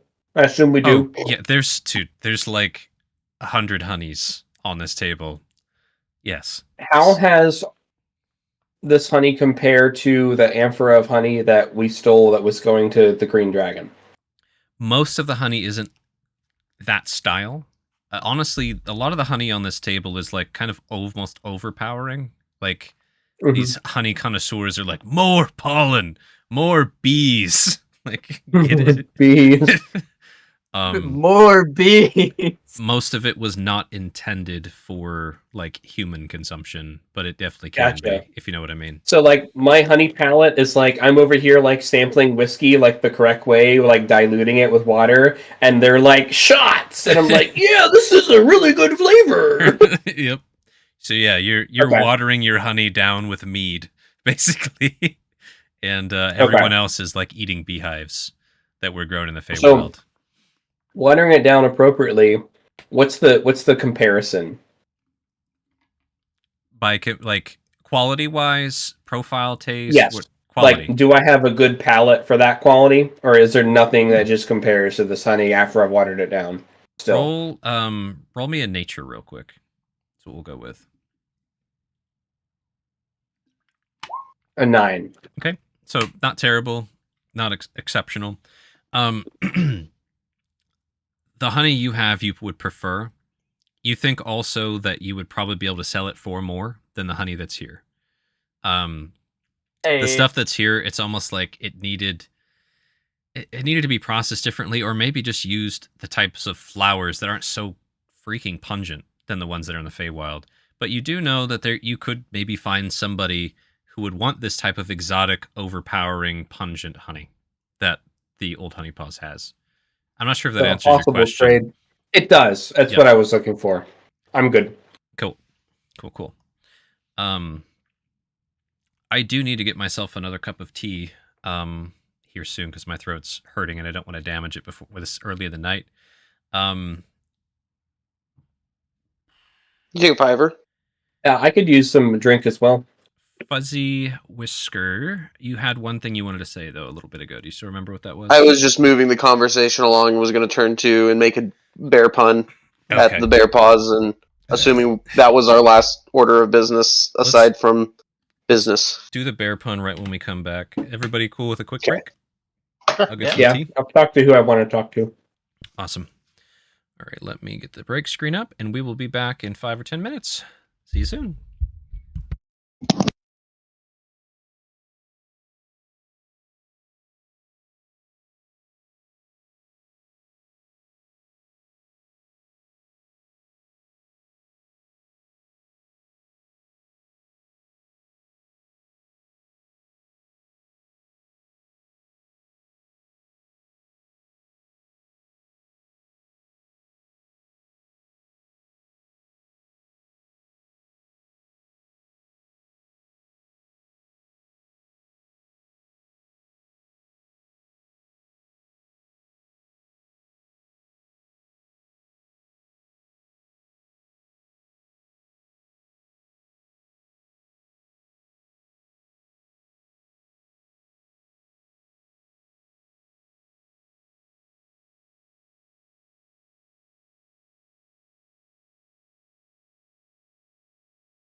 disc bike. Go.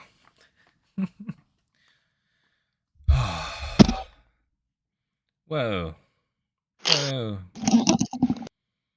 We need to Taking the shuck approach of hiding my cam so that I get my cool background when I'm not here. There you go.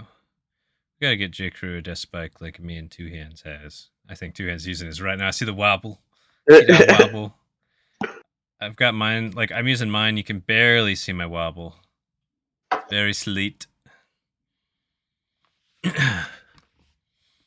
Oh, man. I remember why I'm extra tired. Beyond my normal reasons. I got my flu shot, went to the dentist and the chiropractor before the session today. Today? Yeah. All of that? All of that. Yeah. Well, you got like another like 18 hours on the flu shot before you're going to be... I usually get hit like 12 hours after. So. Oh, is it 12 after? I thought it was 2 days for you. Maybe it was something else. I start getting like, some just immune system doing its thing, like about usually 12 hours after any vaccine. And that usually lasts for 2 days for me. Like I get like a mini flu or a mini COVID or whatever the vaccine's for usually. It's annoying, but it is what it is. I'd rather have that than actually be sick. Any day. But yeah, the whole household, we went and we all got flu shots. Riv already had hers, and then all went to the dentist because me and Alu needed a dentist, and then went to the chiropractor for me since it's on the way home anyways. It's pretty cool. Got all bing bang knocked out. Almost got in a terrible car accident again, can't drive without doing that. Them drivers, dude. It was hilarious. Like, I knew they were a bad driver. I was getting on the on-ramp, and I'm like, I need to watch out for that red Alfa Romeo, because it was like some lady totally distracted, just like, whoop, whoop.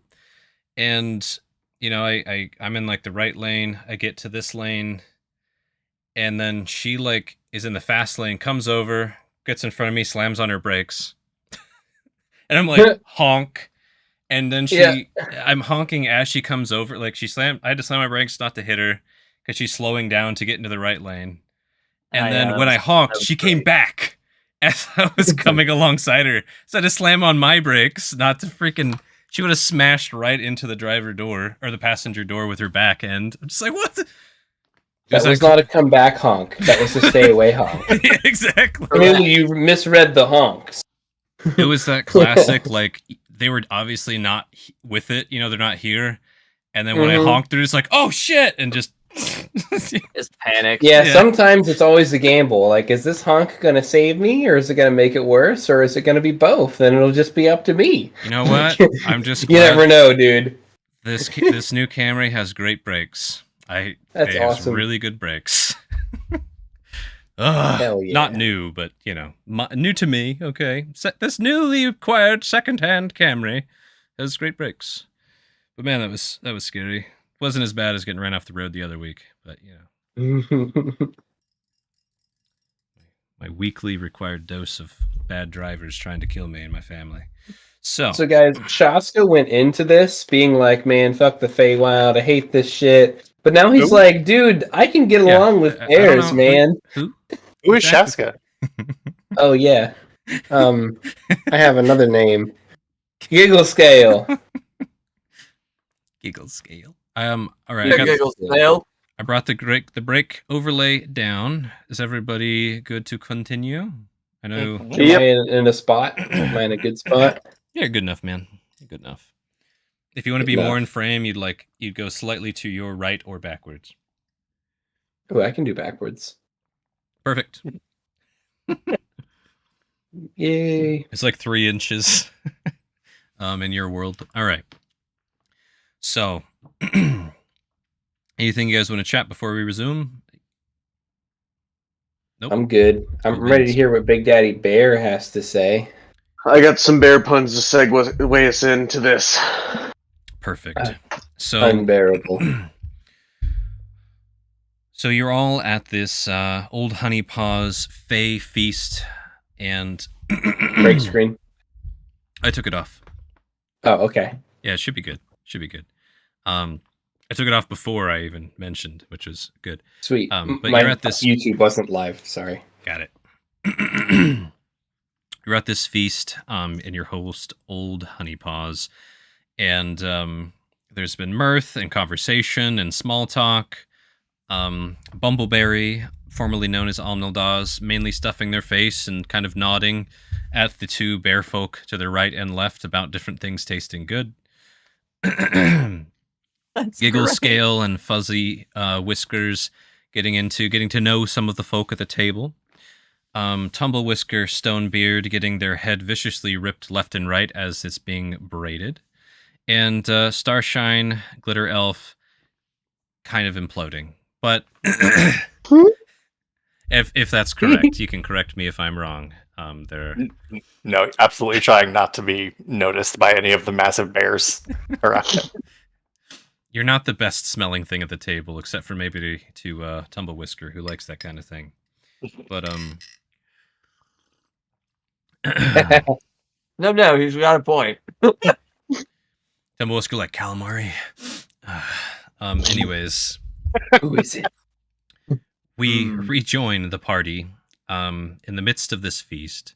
Fuzzy Whisker with some bear puns on the tip of their tongue. So, I couldn't bear to end this feast and party.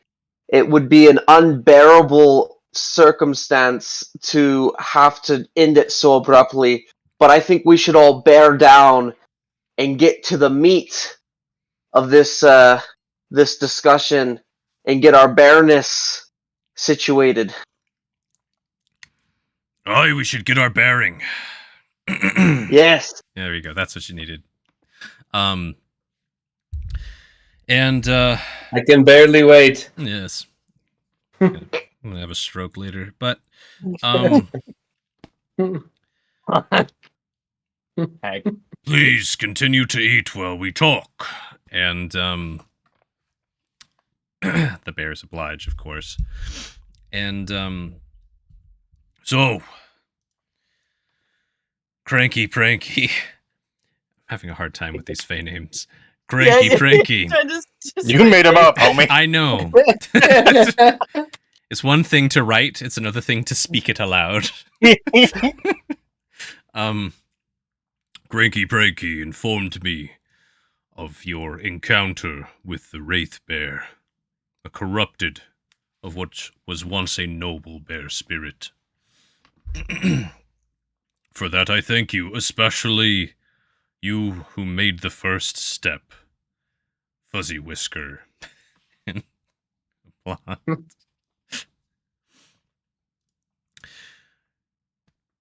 Cranky Pranky informed me of your desire to cure this wrathful, corrupted bear spirit, and that is something that I would like to do. They also informed me that you would like to make a deal so that this corruption may be cleansed. I'm here to make this deal. And I want to make the terms clear, very, very clear, that this is my deal on my accords. And Starshine, Tumble Whisker, Giggle Scale, Bumbleberry, or any of our other companions that are at our cart have nothing to do with this, as they have only been roped in by association. exactly. And do not benefit or take away anything from this deal all myself, as I do not want to cause them any unwanted sorrow. Well, little Fuzzy Whisker, you should know that it is out of your control, the sorrow they feel. For most of the sorrow one feels comes from within anyways. Regardless, those here are part of the deal. Though the parts on which you play are different. Not to worry, Fuzzy Whisker. You did not bring your friends harm by bringing them here. They choose to be with you. Okay, great. So, Good, now that that's out of the way. oh, I'm Honey so Paws, sorry, Giggle Scale. Yes, Giggle Scales. what precedents exist in the Feywild for the cure of such curses? I'm sure this isn't the first time something this unfortunate has happened. Indeed. It's rare that someone goes out of their way to try and cure a wraith bear. Most often, it plays its course, killing all of its kin, until it finds itself lost in a waste of despair and destruction. But since you have initiated such a noble quest, the quest must be completed. A favor for a favor is the precedent in the Feywild. You do a favor for my court, under my jurisdiction and my blessing. And after these deeds have been completed, the wraith bear will be cleansed and returned to its noble spirit form. Does this answer your question, Giggle Scale?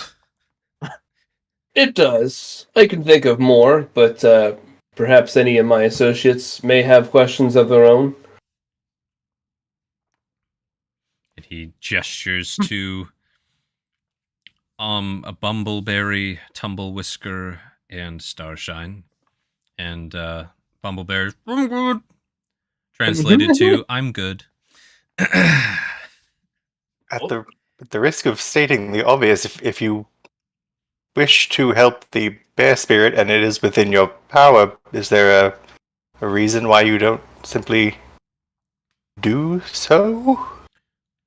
Yes, there are many reasons, Starshine.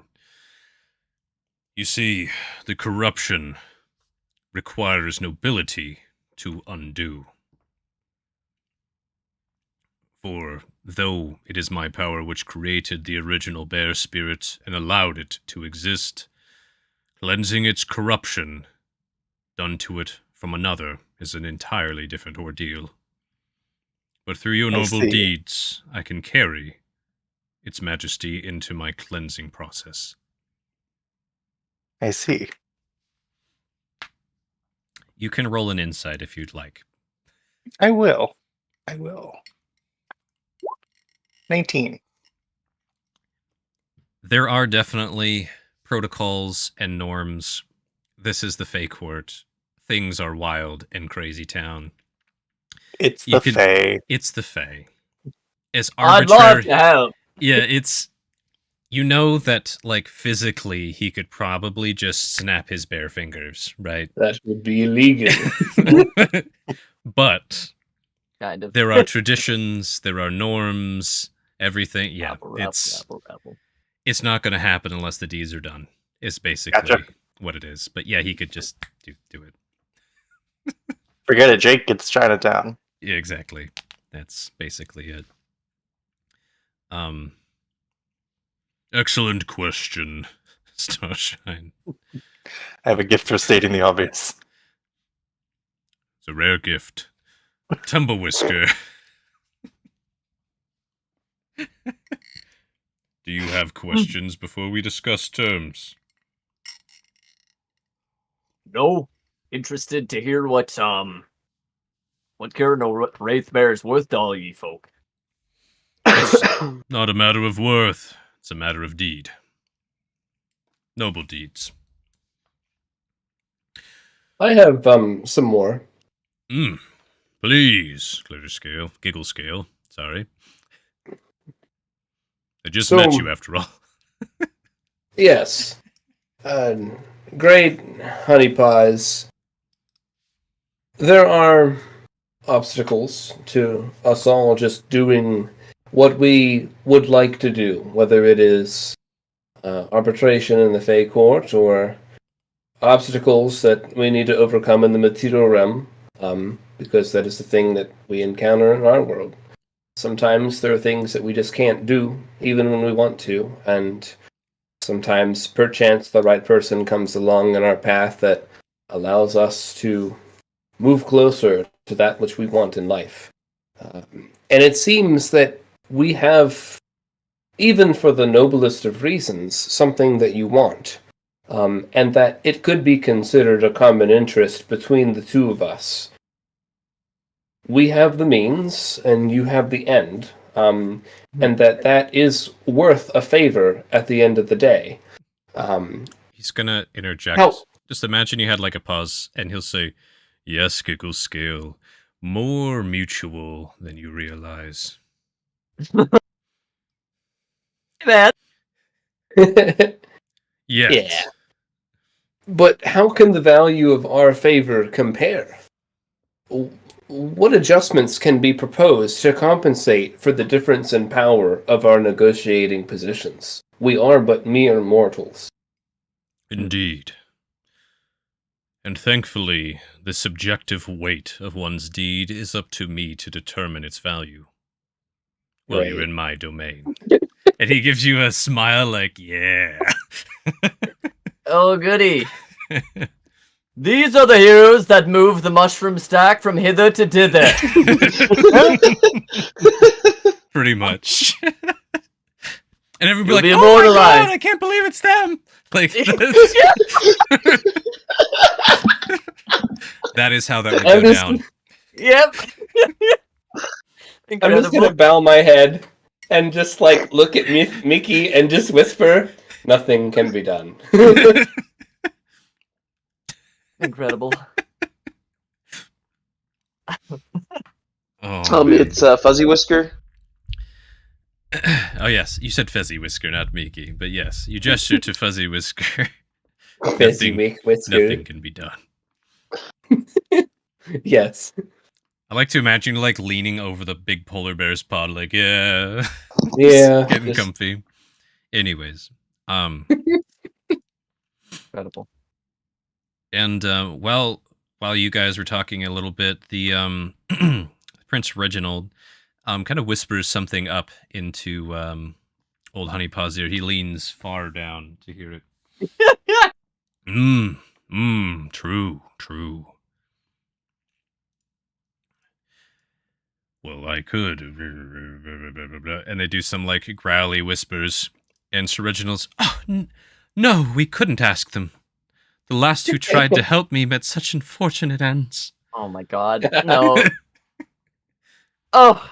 Yeah, and then he just, oh no, it will be done. So, the quest.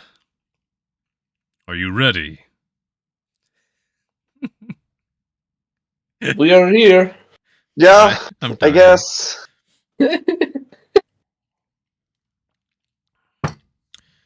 I'll see it through. Should I sit down or stand up? I recommend whatever's most comfortable to your form. I just turn into a snake. He's so comfy. Somebody stop him. Becomes snake, and in your snake form, this wonderfully comfortable clothing follows you, by the way. Oh yeah, to give you kind of an ideal of the aesthetic. The idea of the aesthetic, it's akin to this. Ooh. This is Whoa. roughly the styling. Shaska would look pretty in that. Yeah, you all do. So would ruin. There are 2 pieces of this quest that must be completed. The first is to retrieve something that should rightfully be mine. The second is to help cure my good friend, the unfortunate amphibian sovereign, Prince Reginald Thornwater. Damn.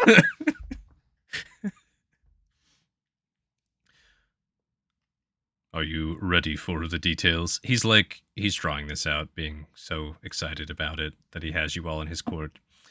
Just so Yeah. you know. Okay. Well, what could be wrong with the prince? He looks like a paragon of health. I'll let him explain. He's like, no, you do it. No, you explain. You know I get shy in front of visitors.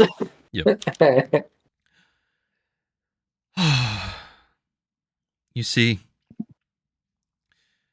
this is not my true form. He's like gesturing, like he would like touching his chest with his little frog paws. I am a very, very handsome prince human. I had a noble estate near a lake to the north. Then fate struck, and I was cursed to this totally form. Totally, dude. He just wipes a little tear and ribbits. I know how to find the cure. We've done much research, I and old Honeypaws here, and you are just such the perfect group to help us complete the last leg of my transformation. What qualifies us to be the perfect group? You're here. You had that thick ass cart. No? You're interested. You have these wonderful aliases. And it turns out, through some help of our friends at the end of the table, and he gestures to the hedge witch and the hag, that it turns out your fates are already intertwined with some of the folk in the region. We're good. Especially you, So- Giggle Scale. Oh.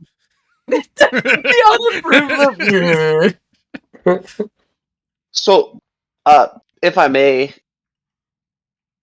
old Honeypaws, do you love your friend, the unfortunate amphibious sovereign? I mean, Prince Thornwater? I love him like a friend. Would you say, that, like, have you heard the old story about the princess and the frog? In fact, I have. You ever thought, like, just giving your friend here a smooch? We Might have turn tried into a it. bear. Several times. Unfortunate. In both forms. You must have had a lot of kisses, though, Prince Reginald. Alas, none of them did the trick. If I could be so bold and it's not too painful to talk about, can we ask You how want you to were... try too? No, that's not where that was heading. Not too bold. I would be honored, of course, but I don't. No. How were you Just cursed no. in the first place? Oh, Pretty it is good. a tale of woe. You see, in my northern lands, by my beautiful lake and my small castle, we struggled to grow crops for the peasants, to feed our home. You see, the winters grew colder and darker, and I became desperate to support my populace. My people needed me. I tried everything I could. Unfortunately, nothing we could do to the soil would help, until one day a mysterious old man said he knew the secret. I was so desperate, I told him I would give up anything to help my people. And for a time... It was good. For a time, it was good. For a time, I thought I had to give up nothing in order to save them. He gave me some special seeds to plant in the ground, told me that it would be a bountiful harvest, to mix them with all of our regular wheat and corn and other things. And so we did, and it worked. That season, that year, we had bountiful harvest. And at the end of it, when the last bit was harvested, I woke up like this. I didn't even know how to What speak year was then. that in? I don't know. I don't even know how long I've been here. Old But what of your Honeypaw's just people? the rub. Did you save your people? I tried. You see, I was a much smaller frog, or toad, when I was left like this. And, oh, it's so painful. I hate to relive it, but when the maid went to wake me in the morning, all they saw was a giant toad. and I could not yet speak. You can imagine the treatment from my own people. I was thrown into the very lake from which I built my castle next to. Rocks were thrown at my head. I see. That's terrible and unfortunate. I lingered When you on learned the lake. ability to speak, did you return to them and explain the situation, or have you not been able to go back home? I'm too afraid to go home until I'm back in my mortal form. It was too painful. My wife, my daughter, just sniffles. Life can be very painful, and it can be true suffering when you are separated from the ones that you love. But you made a sacrifice for them, and did that sacrifice save them? For a year, I suppose. I Were stayed those crops for able to be years. replanted? No. No, they weren't. I lingered in the lake for several winters, trying to help, croaking desperately at folk. But they didn't know the secret of the seeds. And even if they did, I don't know how much longer they would have worked. Eventually, that old man came and took me. He found me lingering in the lake, waited till a warm day to jump in and grab me. And he took me here. I was his prisoner for a time I don't know how long. But thankfully, eventually, old Honeypaws was able to free me, and ripped the head off of that old man. Oh, I'm gonna do Does this old man the have a stomp name? thing. That's pretty great. Truth be told, I never asked. I And guess you, I was- Honeypaws, did you know this foe? Oh, yes. Just an old, haggard, corrupted old man. A hag. Kind of. More of a corrupted, unseelie folk. I see. And are they dead? Yes. Very. You never know in these parts. If I kill someone here, they're dead. I see.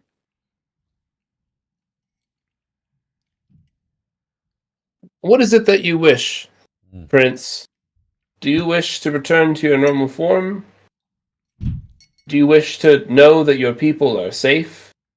Do you wish to be accepted by them? What if you had to choose only one of them? What would you choose? As selfish as it may sound. And after all of the treatment and learning that I can't just save everyone, I most desire to be brought back to my humanoid form. Pretty good. At this point, he's like, you know what? Nah. I'm just looking around for reactions, or like, is this old news to everybody? It's old news to this table. You folk are the ones who are hearing it for the first time. Well, it would be rude of me to speak before old Honeypaw's quest. His is much straightforward than I could get into the details of how you can save me. It is a noble quest, I assure you. Hear, hear. Sir Reginald is right. My quest is more simple, more straightforward, easier to explain. You see, there was a barrel of very exquisite mead that I need to be retrieved. Currently, it's being offered as part of a grand prize for winning a contest. I don't care how you get it. You can win the challenge. You can steal it. You can kill everyone and take it. I care not. But I had dibs on that barrel, and I was unfairly outbid after it was clearly won by my court. It's a rare thing. Quite a rare thing. What were the terms of the bidding? I should have won that bid. No. I was to give favors. Favors I had already given some of. Ooh. You understand my meeting, Giggle Scale? For one to accept payment, I should receive what I'm paying for. I do. And is there not some court that you can bring this up and mediate or arbitrate? There should be. There is, and I did. The court of the Animal Lords does not respect my plea. They were too busy with other things. They said to write it off, as it were. Rune gasps. And the means that which we acquire this, how would that damn us further in the Feywild? That's a good question. It would not. Oh. It was not a Fey who took my barrel. And you will gain renown within not only my home here, but the court of the Animal Lords, and all us Fey, or all us Archfey who don't meddle with what is good or evil. There's been quite a lot of that going around lately, hasn't there? Always. I fear perhaps we have done meddling ourselves, maybe more than we wished to do. But alas, here we are. Gives you the nod. So, for this mission, should you accept, I would send you there undercover and by invitation. Incognito champions, as it were. While you're there, you wouldn't tell anyone that the Bear King sent you. And I would require a geas for this part, as they cannot know. Ooh. So I would put you close to the location. All you need to do is get the barrel and bring it back to the same location. And get it back there safely. The drop location, where we begin our journey after the geese, is that right? Correct. Does it need to be in the barrel? It would be preferred. I suspect anything else might corrupt it. And you said it's a competition. What kind of competition is it? It's a competition at the Grand Arena. Oh. A tournament. Oh. If you were to win, the honey drink is part of the champion's prize. And are we allowed to keep the rest of the prize? If you should earn it or steal it, of course. And then secondly, this might be much to ask, but to maybe better guarantee our, how would you say it, definition of winning should we choose to partake, is there any features or boons you might be able to provide upon us so that we might better guarantee our success? Any sort of bearable weapons, perhaps? You will Or have information? I can certainly give some information, and some supplies will be provided. But we must be very careful. He did say very careful about the sorts of things that I place on you, lest it be tracked back to this place. Oh. Just give me the axes and me helm. Should do well enough. They're under the table. And Giggle scale! Titters. and He just like cozy enough in my coat. Nice. whose invitation would we be if we would not wish to be tracked back to you? Whose imputation would we be under the guise of, or the champions of, or would we be just ourselves partaking in said tournament? The paperwork has already been taken care of by a friend at the arena. The names you know now are the names you shall use while there. Where is That's this the arena? names we've always If known. not I in the don't know. Feywild? Yes, the names you've always known, Fuzzy Whisker. He gives you the wink. Yes, it is the largest arena on this mortal continent that you are from, down in the arid, near the sand wastes. Oh, I always wanted to go there. About how long of a day's trip out would we be if we are needing to take gas? I will put you close. Less than a day's walk away.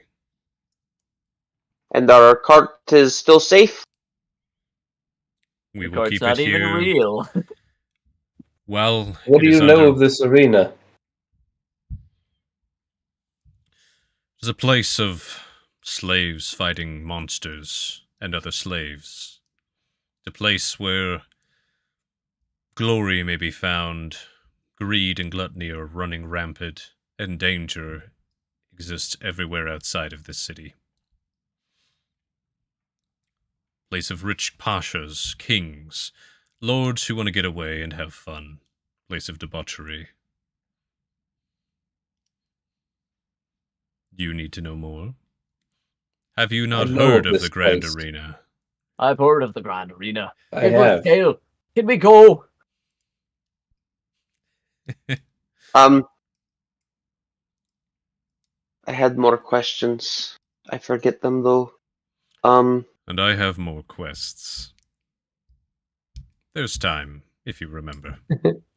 Oh, so there's like multiple like there's other, like I thought you just wanted the barrel. Am I misunderstanding you? That is my part of the noble quest, you see. My part. The honey drink is at the arena as a prize. You will be my champions. I will fix you a bear, and I will have my mead. But for Sir Reginald. Yes,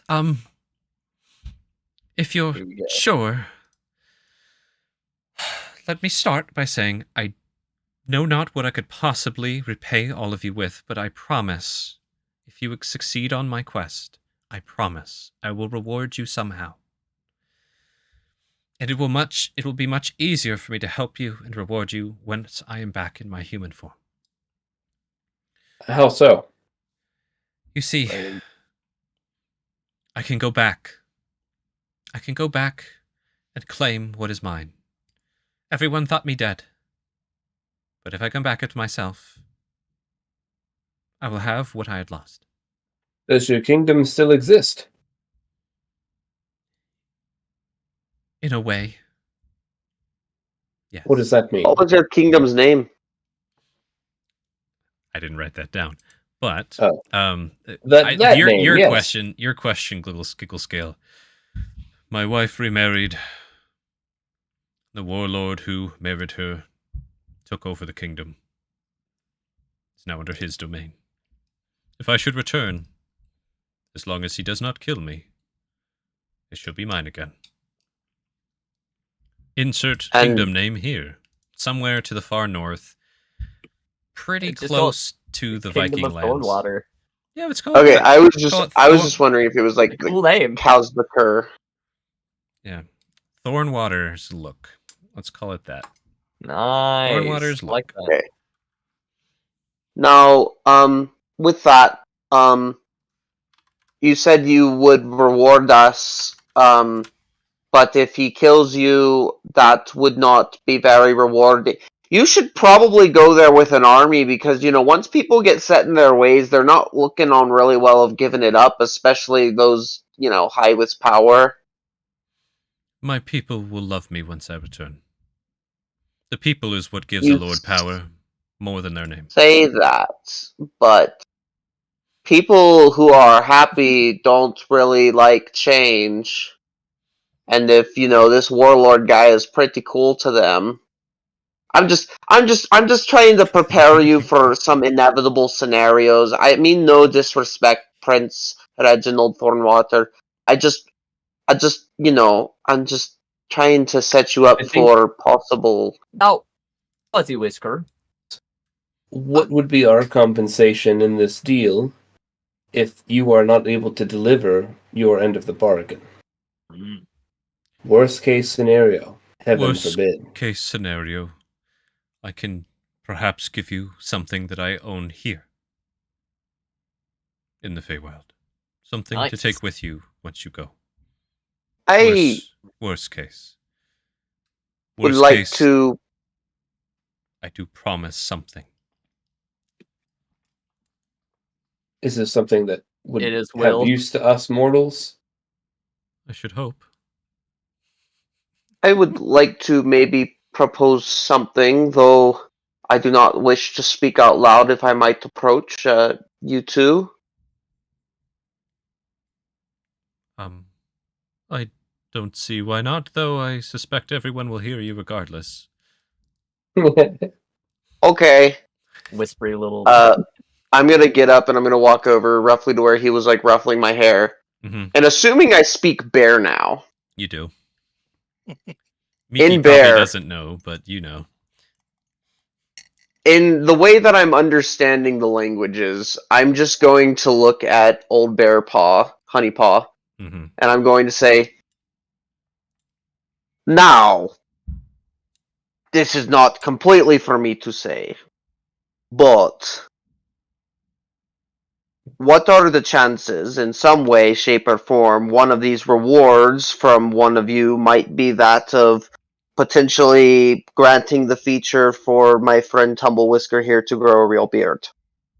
What?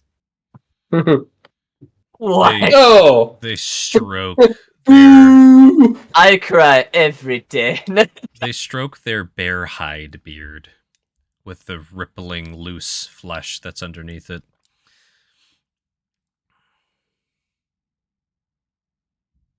If you succeed on my quest and Sir Reginald's, it will be done. Oh my gosh. Root just retires. She just goes home. I did it, pa. That's what he says. Yeah. I go sit down.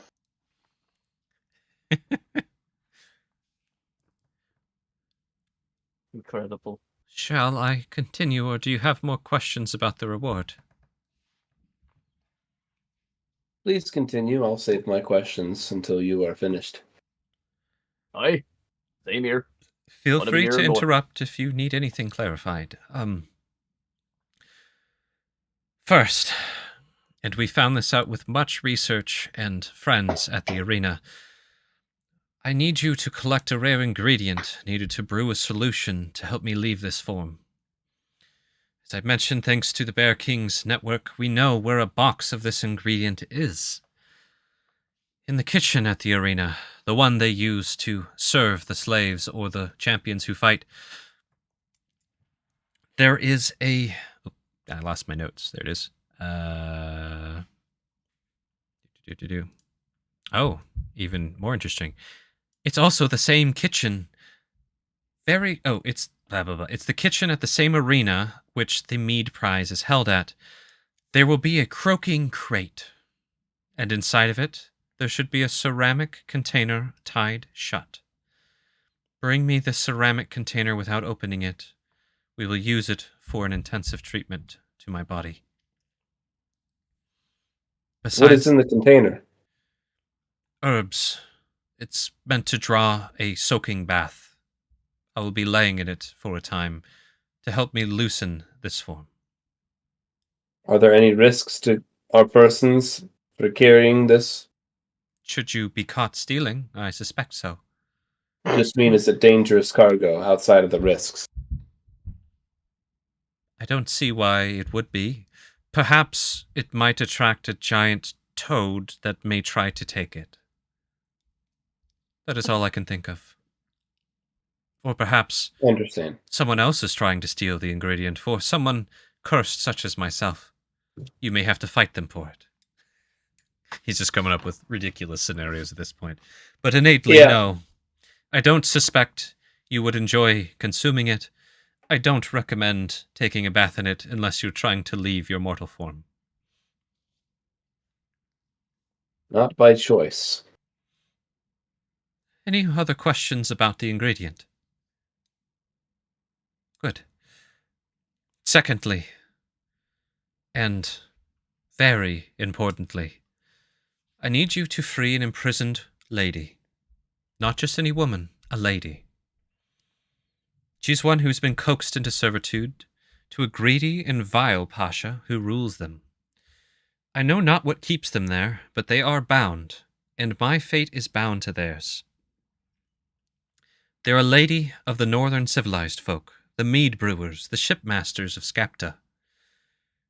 You will know her when you see her, for she has a large, dark red X, and he gestures with his little toad thumb, like top of the hairline across down to here, across the tail line, just a big X across their entire face. I lost my place. Yes, a large dark red X scar slicing across her forehead and down to her cheekbones. Her real name is Torgard Hlordvidurter, and she is the daughter of a recently dead Jarl. She may be there fighting, or encaptured, or serving under a different name. All that matters is that she is freed from her servitude. You do not need to bring her here. Just free her. And I'll put that name in the chat Oh, for thank you, because I struggled reading it. It is Zenos. There you go. Does she need a fair shot at survival after being freed? I'm sure it wouldn't hurt. I would thank you should you free her to a more safe situation. And if she does desire to come here, which I beg of you, do not force her against her will to come here. Just free her from what binds her to that place. I know she wants to go home. As do I. Lastly, How do you know her? I don't very well. I know of her. But I know that my fate is tied with hers for some reason. Maybe it was the I don't same know. old man who got her stuck there in the first place. I don't know. Lastly, this might be the most difficult part. And let me give you some context of the arena. If you are successful in this tournament that you are entered in, and you make it to one of the championship rounds, you will be granted a boon from one of the noble ladies or lords of the court. These are those who are unbetrothed, or these are those who are unmarried. They will be there in the noble gallery. Usually, such a boon is represented by a trinket or a piece of clothing, but this particular arena permits that the recipient may demand up to and nothing more than a kiss. And the noble offering must comply. He's stroking his little chin, kind of like, Okay. it might be uncomfortable. And though... Anyways, the more freely such a noble kiss is given, the more powerful the magic tied to it. I require that one of you receive such a smooch, carry it with you, and once you return here, I will take the kiss from your lips. And if succeeded, I will be able to return to my human form then. So, And again, I don't know how exactly I will reward you besides my eternal gratitude, but I will reward you somehow if you succeed. now, just so I'm understanding this right, for Lord Honeypaws, we need to get his mead back. Simple enough. Doesn't care if we steals it, fight for it, acquire it by any means, and bring it back to the drop point. You, however, are requiring us to enter the tournament after probably killing a pasha to free who knows, the lady with an X on her face, and then win and kill our ways up to a championship round, get the kiss of a noble, bring that kiss back. So we have to enter the tournament to actually have our needs met. I think it would give you the greatest chance of success, but this last ingredient, more specifically, it's a kiss freely given from a noble who is unmarried. If you could somehow convince one of these nobles to give you a kiss in another way, that would work just as well. I assume freely given doesn't include magical suggestion? No, unfortunately. We tried that. Sir. The magic fades when the charm fades. Forfeits.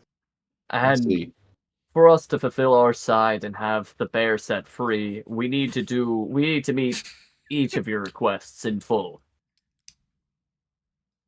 Yes. Well, thank you for the food. No? Rune's like, I don't like this at all. Okay, so Rune, I see your discomfort, but I raise you arena fights. All right, I'm back in. Double Weskis gets back in.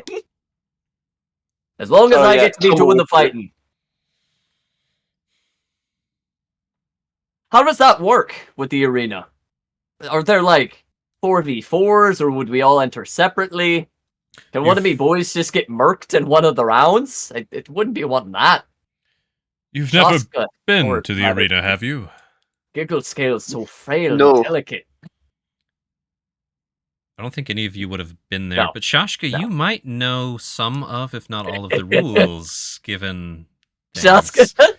Would you like to roll history with advantage, Shashka?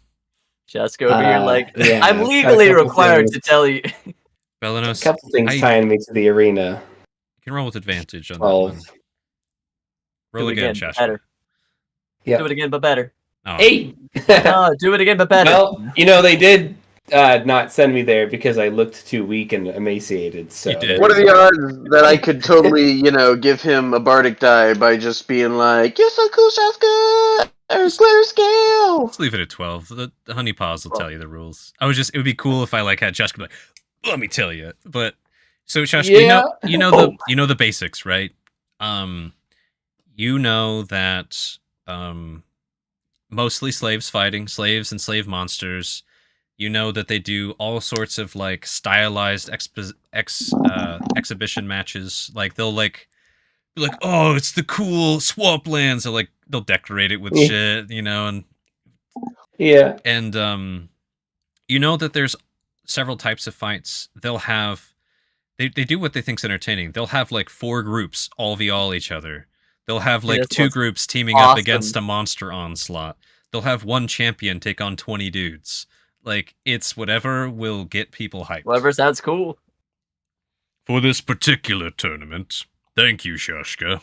Not Shashka. Thank you, Giggle Scales. That's the God's fault. Giggle Scale. Giggle Scale. God has failed my lips. Thank you, Giggle Scale. For this particular tournament, you enter as a team.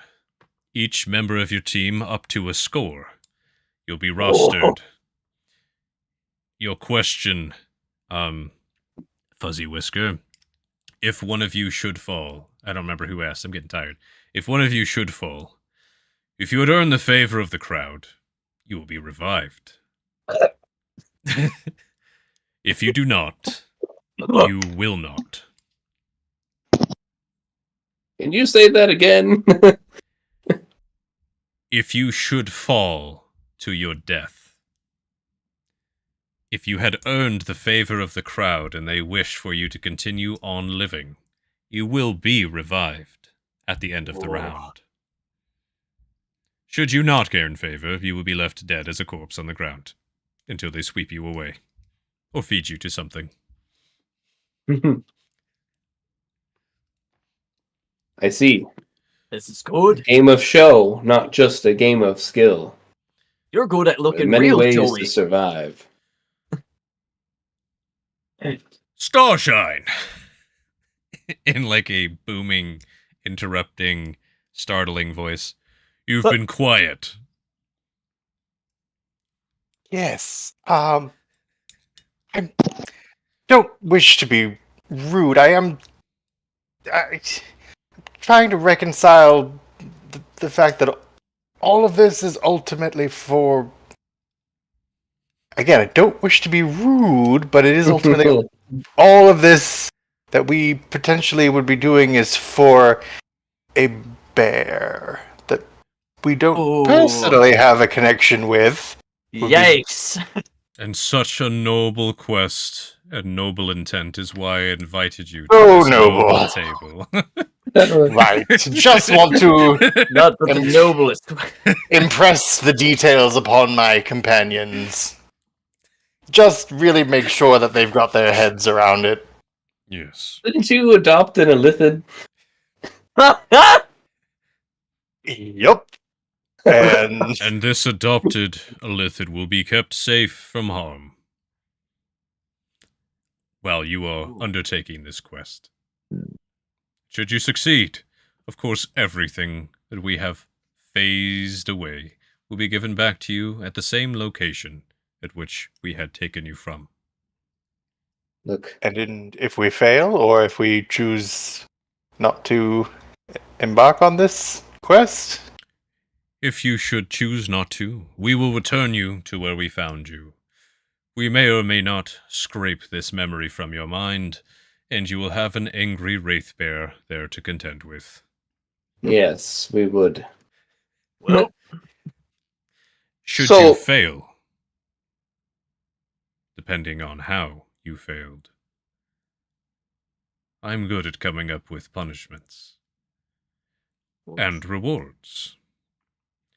If you Yes, failed yes. and tried your best, You don't have to well, impress threats upon us. You've invited us here to a table of bears. We're in the Feywild. It's not needed. But I have a new one I'd love to share with you. I bet you would never guess. You didn't see because you came through the magic door, but right outside the entryway to this hall are my human skin rugs. They're not dead. They can't die. I got a favor from a demon. That's pretty good. So, player check-in real quick with y'all. big yikes. Nah. This sounds super fun, in my opinion, as a player. I know it detracts from our current quest with the Rock for a little bit, but the arena is like the biggest thing I've been interested in Gatz's World for a very long time. Really? Yeah, I had a whole character based around them in a campaign that completely faltered. No kidding.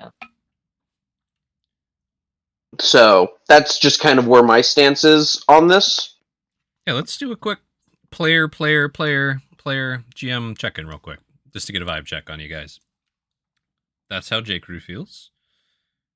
I want to hear how Shuck feels about this predicament. Shuck is up for anything. Belanos, that bit was truly Belanos in characters being like, this is about a bear.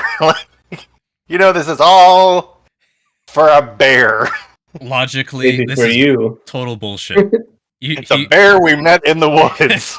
Unfortunately, yeah, this is the Feywild. This is how things go in the Feywild. Pretty much checks out. But I just learned to accept it. But Shuck as a player is, I would be very interested to see how this caper goes. Alu? I think that sounds really fun. I want to give the arena a go. I've been wanting to try that, and you're giving me an excuse to just kind of jump across the world. So, yeah, give me that. Give me that. To Handicus? I was going to get into it in character, and then we called for a player check-in, so I'm good. We can do more of that. Yeah, we can get into it in character. I'll give you some clarity, transparency as a GM, just so you can have some of your worries put at ease.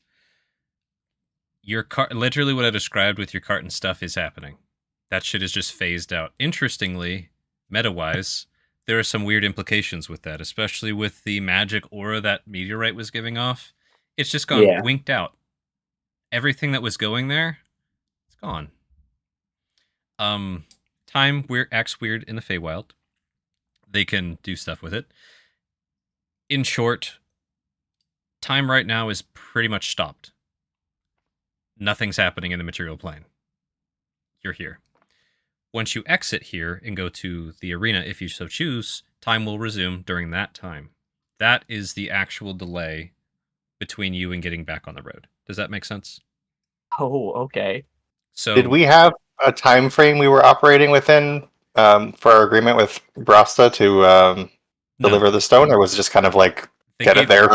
They could only pay us for about 2 weeks, basically. Yeah, they gave you funding for 2 weeks, and they explained how long it would take to get there. You could get there in 10 days if you rushed, and but you could take.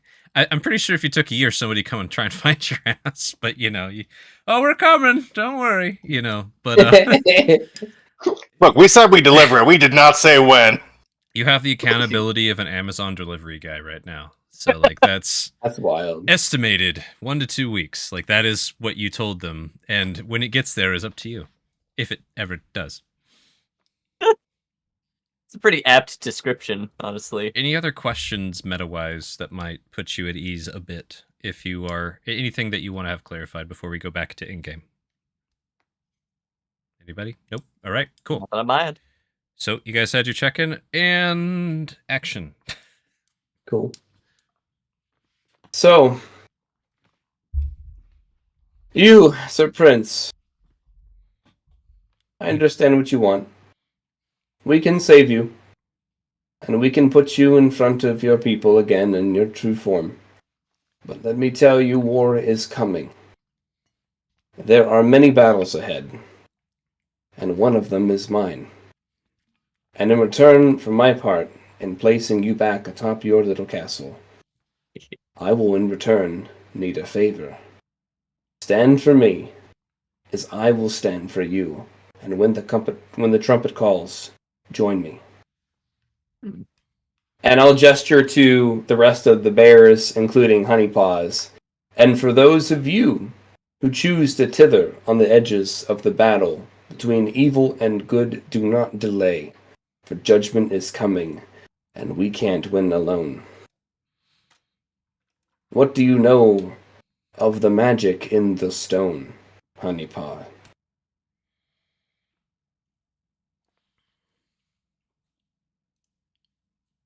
He's rubbing his bear skin There's magic beard. in that stone? I had not bothered to examine your belongings closely, I must admit. Is there something I should know about that rather large stone?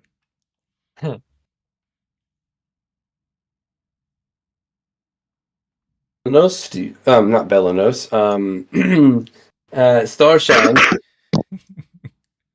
do you think it is prudent that we share, perhaps information, perhaps some trust, with our newfound associates?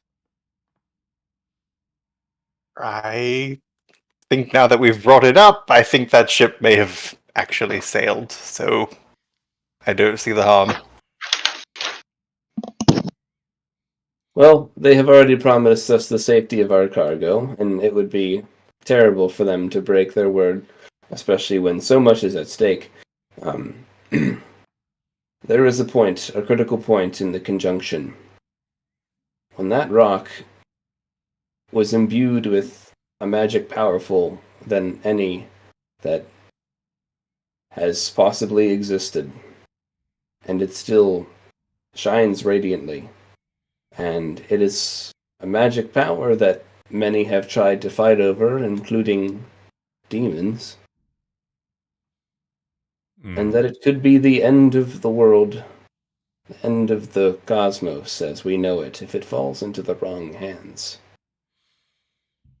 The cosmos, you say? As it is defined and explained to me, yes. I should ask my friend, the Lady of Stars and Magic. Maybe she knows more about this. We have been tasked with taking the stone itself to the Dwarven King, but Which they king? knew not.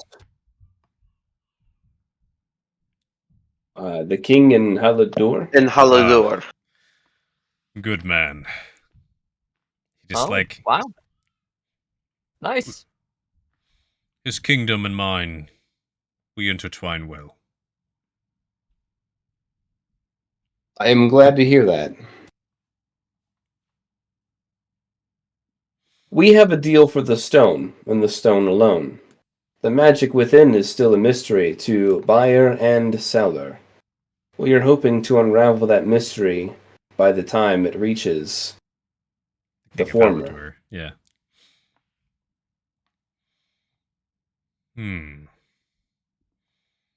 Should you like me to see if the Lady of Night and Magic might want to take a peek? Would we find ourselves indebted to her if she did? I think the value of the information might be worth it alone. For those interested in these sort of things, knowing is bargain enough. Wouldn't you say, Belanos? The way that I've seen you Starshine. show Starshine. Possibly, but as you so recently pointed out to me, this is the Feywild, and deals are par for the course. I think it would be interesting for her. Nothing in the Feywild is truly freely given, as nothing is freely given outside of the Feywild as well. He scratches some more. You would not be in debt with an audience, but for her to give you more, I'm sure she'll require something. Does that answer your question, Starshine? More or less. So, on the note of the Lady of the Stars and Magic, why was it prudent information for us to know that her and the Moon are kind of having a divorce right now? I Oh, didn't that's a know great you knew question. about that. Who told you? You didn't. Oh, that was me! Cranky Everybody Panky. Everybody's talking about it. Yeah, exactly. It is the gossip. I suspect. Now, why you were supposed to know about it, I'm not sure myself. I guess Cranky Panky, you said that you didn't know why I was supposed to. Cranky Panky, who told you to show us that? If you said, I thought it would have been old Honeypaw. That's a really good question. I don't remember. Weird. I just know that I needed to tell you, and that you were coming here, and they gave me that door. So, Giggle Scale, what is the odds that that person we were going to meet to talk about this is the Lady of the Stars and the Magic?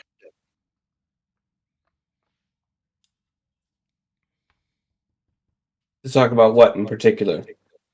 But the Rock. That is the person that we would speak to.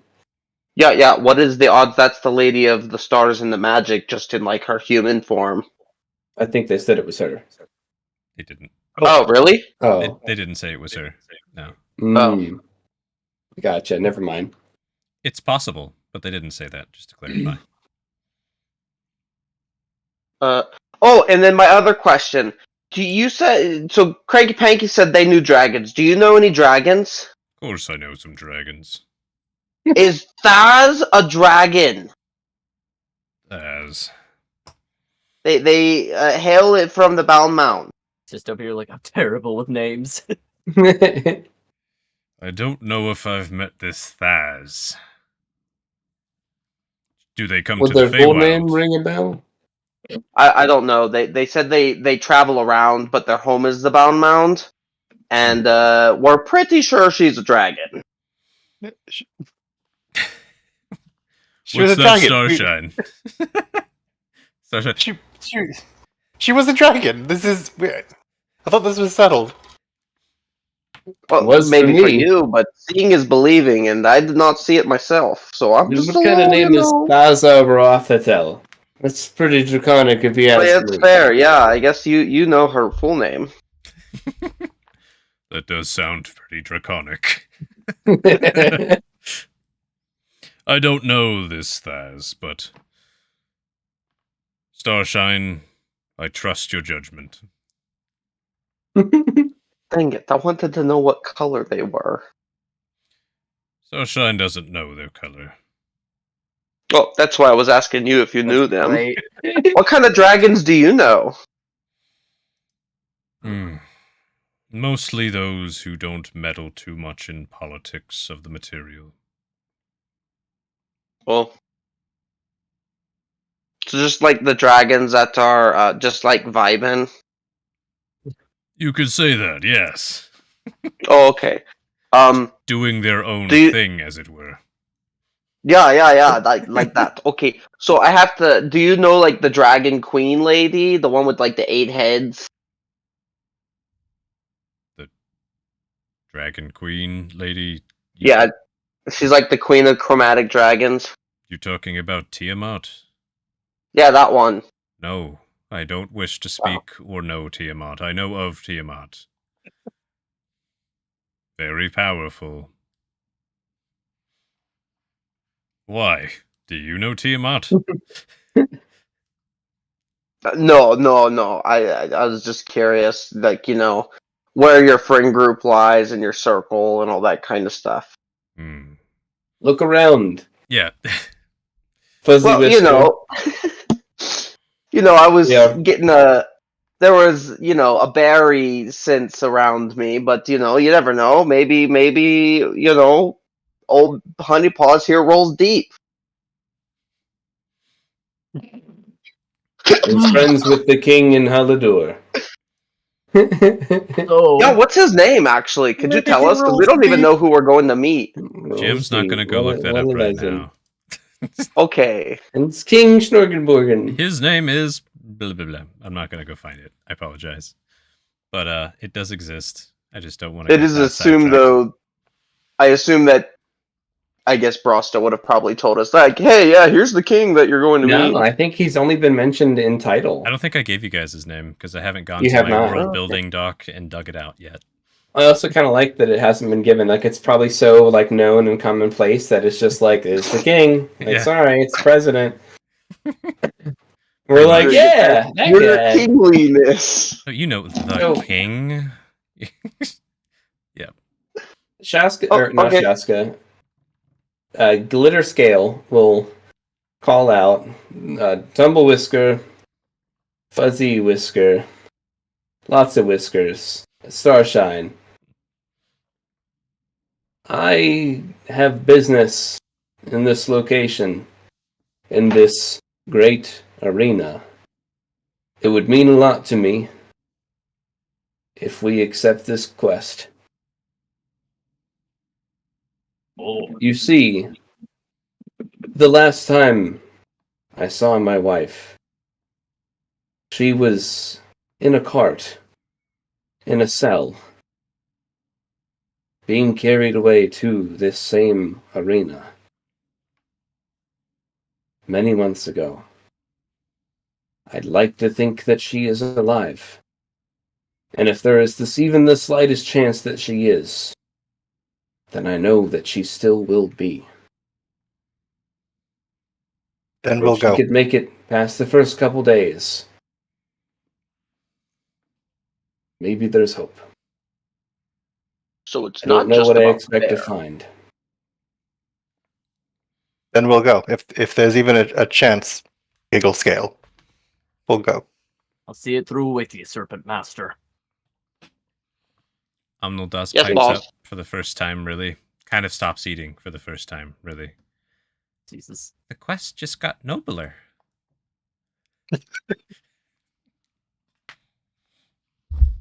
This might be the I guess biggest lead that I've ever had.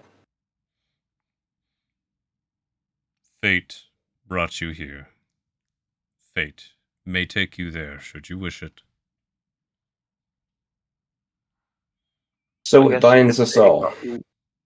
No bearer. But you, Prince, Yes. knowing that I will put everything on the line to give you another shot at humanity, what do you make of my proposal to you?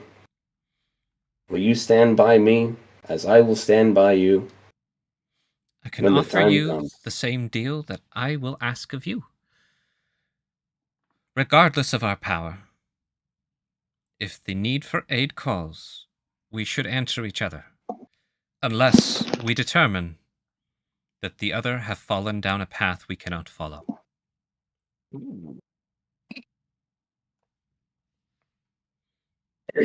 Glitter Scale will just nod in agreement.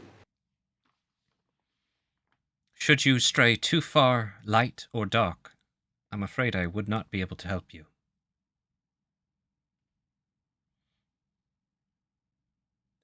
I Is there like a understand. middle ground right there? This is totally a neutral court right now. This is very neutral vibes.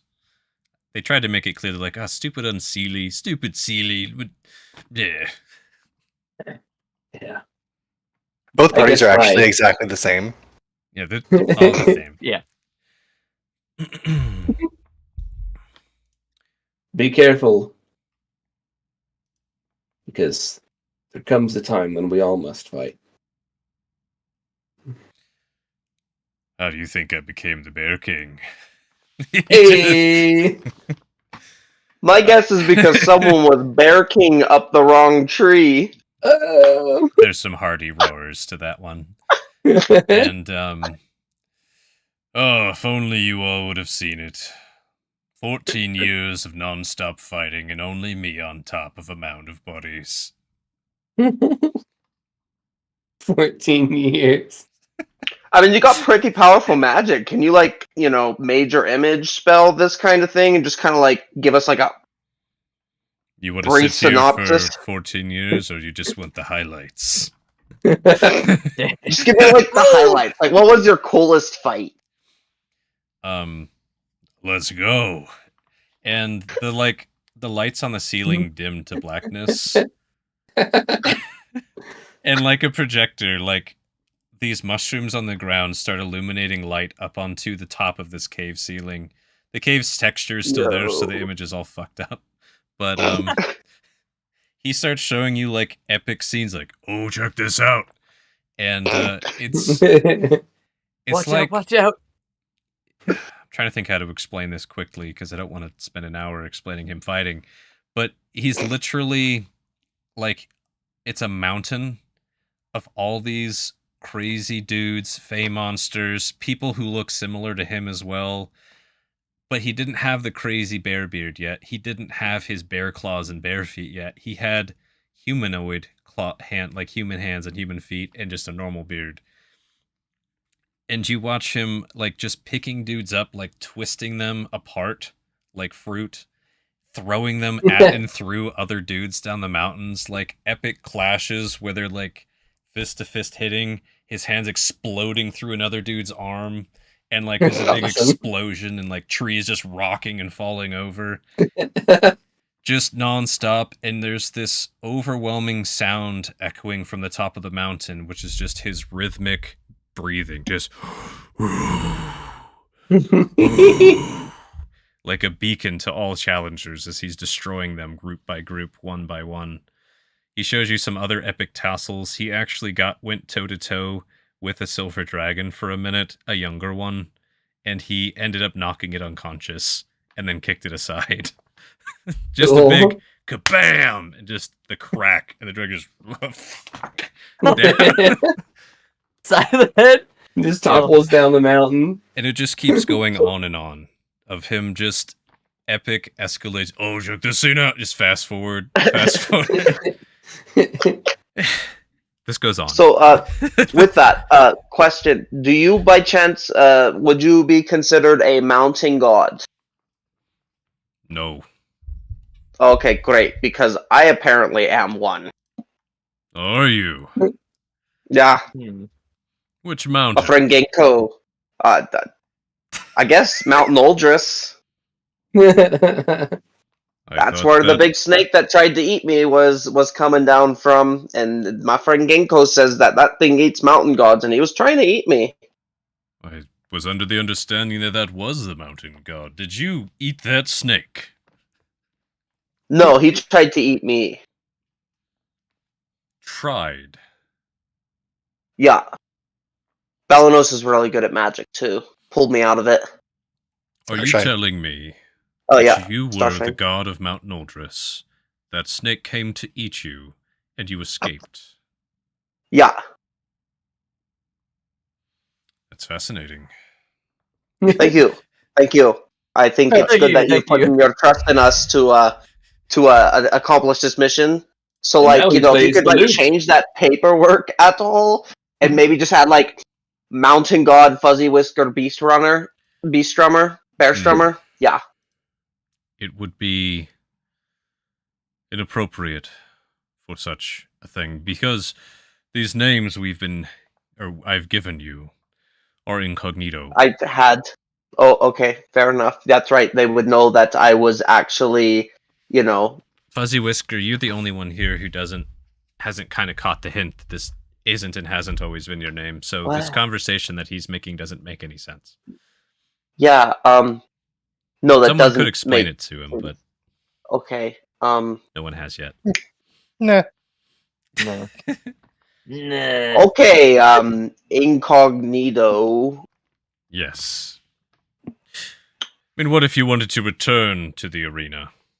You wouldn't want, but these names attached to you.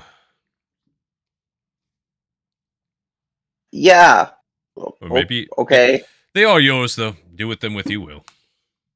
Anyways, that's fascinating. I need to speak to some of my mountain experts about that. I've never heard of a mountain god escaping. Well, it would be more accurate to say he was rescued than that he escaped. Divine intervention. That could explain it. Yeah, I was under the impression that big snake not only is the god of Mount Noldris, but always has been. One would think. I'm just going based off the information I was told, and Starshine is pretty divine, so it probably was divine intervention. Is this true? Very Starshine? low level spell too. You got divine intervention from your deity? No, he was the divine intervention. He's a cleric. He channels power through their god. Correct. Well, mostly correct. I don't actually have a personal deity. It's a lot. You have. But yes, I helped. You have a sort of god. Yes. But not a god in the way most people recognize the term. Who's your god? As far as I understand it, our power is derived from our worship of the stars themselves, and not any particular deity. Wouldn't that be Star Mother of magic and stars? I don't know. None of our texts name a particular deity, but perhaps...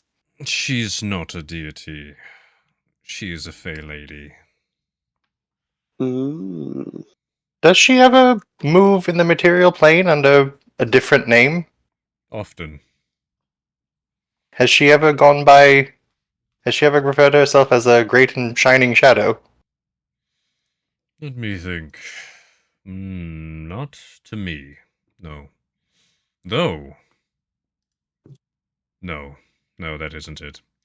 I failed my history checks. Oh no. Couldn't break a 10 with a huge mod. That's not... Sorry. That would have been neat, though. I'd like to learn more about these mysteries, though. Maybe we can talk while we watch more epic scenes of my prowess. Oh my goodness. Just chit-chat over records of Ragnarok. Exactly. Yes! Dude, I want to keep watching that. I'd love to do that. Fuzzy Whisker, Starshine, Tumblewisker, Bumbleberry, even you. It is not an easy feat for me to go to this place, to the arena, even under a false name. Something that I need to be clear with you all is that I am a wanted man, and not just on one side. I have done many things in my life, and I have made many enemies, both my own people and the people that we have oppressed. We may need to find a way to increase our chances of survival, and I may need to disguise myself if we go to this place. I may need to conceal my Yanti heritage. I'll be right back. Keep Um, chatting. I can, I don't know if we have. Well, Well, now it's God's gone, so I was gonna ask him to, if anyone here had any paints or anything, but I could paint you, but and it's I an could. arena. I'm pretty good.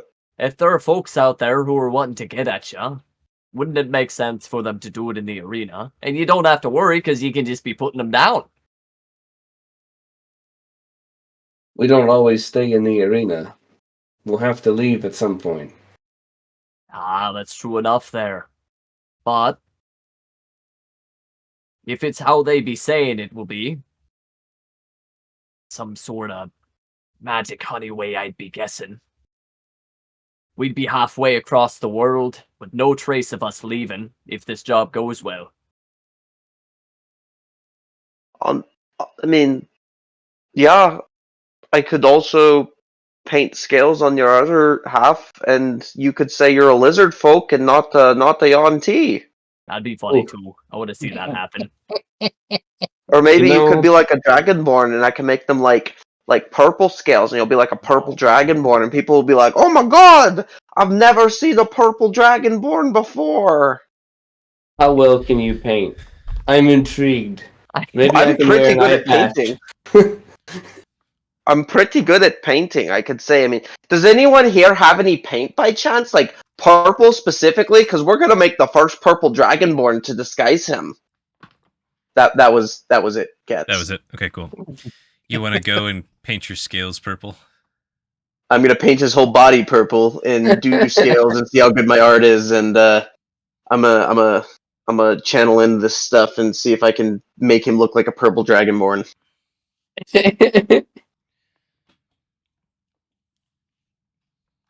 I can reach out to my dressers and see what they have. We can have a dress Captain- up. Fabulous, yeah. Oh, but you got to keep the coat. Giggle scale.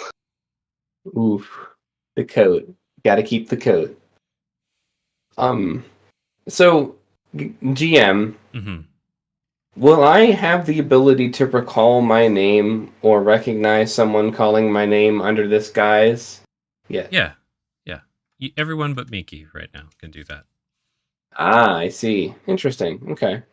Yep. If you go out there and somebody sees you, they only mess with your head, and you're aware of it. You're like, oh, this isn't. I know this isn't actually my name. I know my name. Miki's the only one who got that nat one. So. It's so Miki, too. Oh, it is. Mm-hmm. Okay, I'm good. Yep. I'm debating what extent we might want to do that, but I'm open to suggestions. So you said you're wanted, and that's like understandable. You're very attractive, and you said you have enemies, and but like, yeah, like Rune was saying, I mean, we'd get out of there pretty quick. I mean, we don't know how close we'd be, but we wouldn't know how far. But you know, as far as I understand, that whole area is super sandy, right? Yeah, wastes. I know some spell mischiefry that could potentially stir up some windstorms to cover our escape and potentially make some people's days a little more upsetting. Okay. I'm just being transparent with you all that my very existence may be recognizable from a distance. I've never met another Yanti that looks like me, and neither have my enemies, and neither have my former allies. You could also wear Rune's helmet Oh, for the betterment of the half-breed chain breakers. Tumble Whisker's gonna be wearing Tumble Whisker's helmet.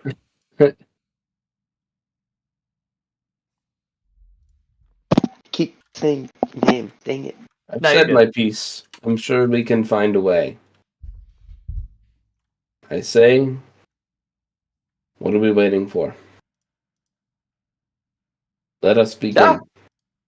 Let us, can we get those costuming stuff real quick, see what we can do, and then make our way?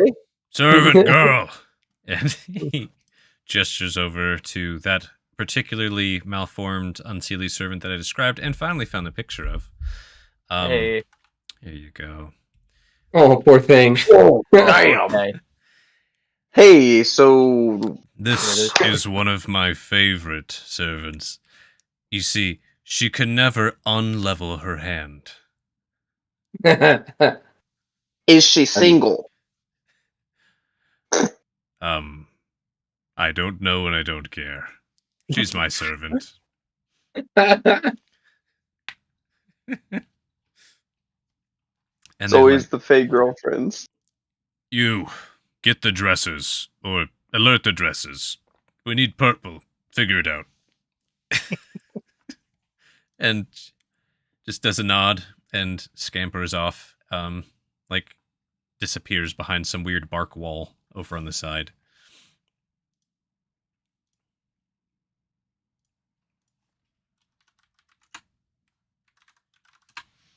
So,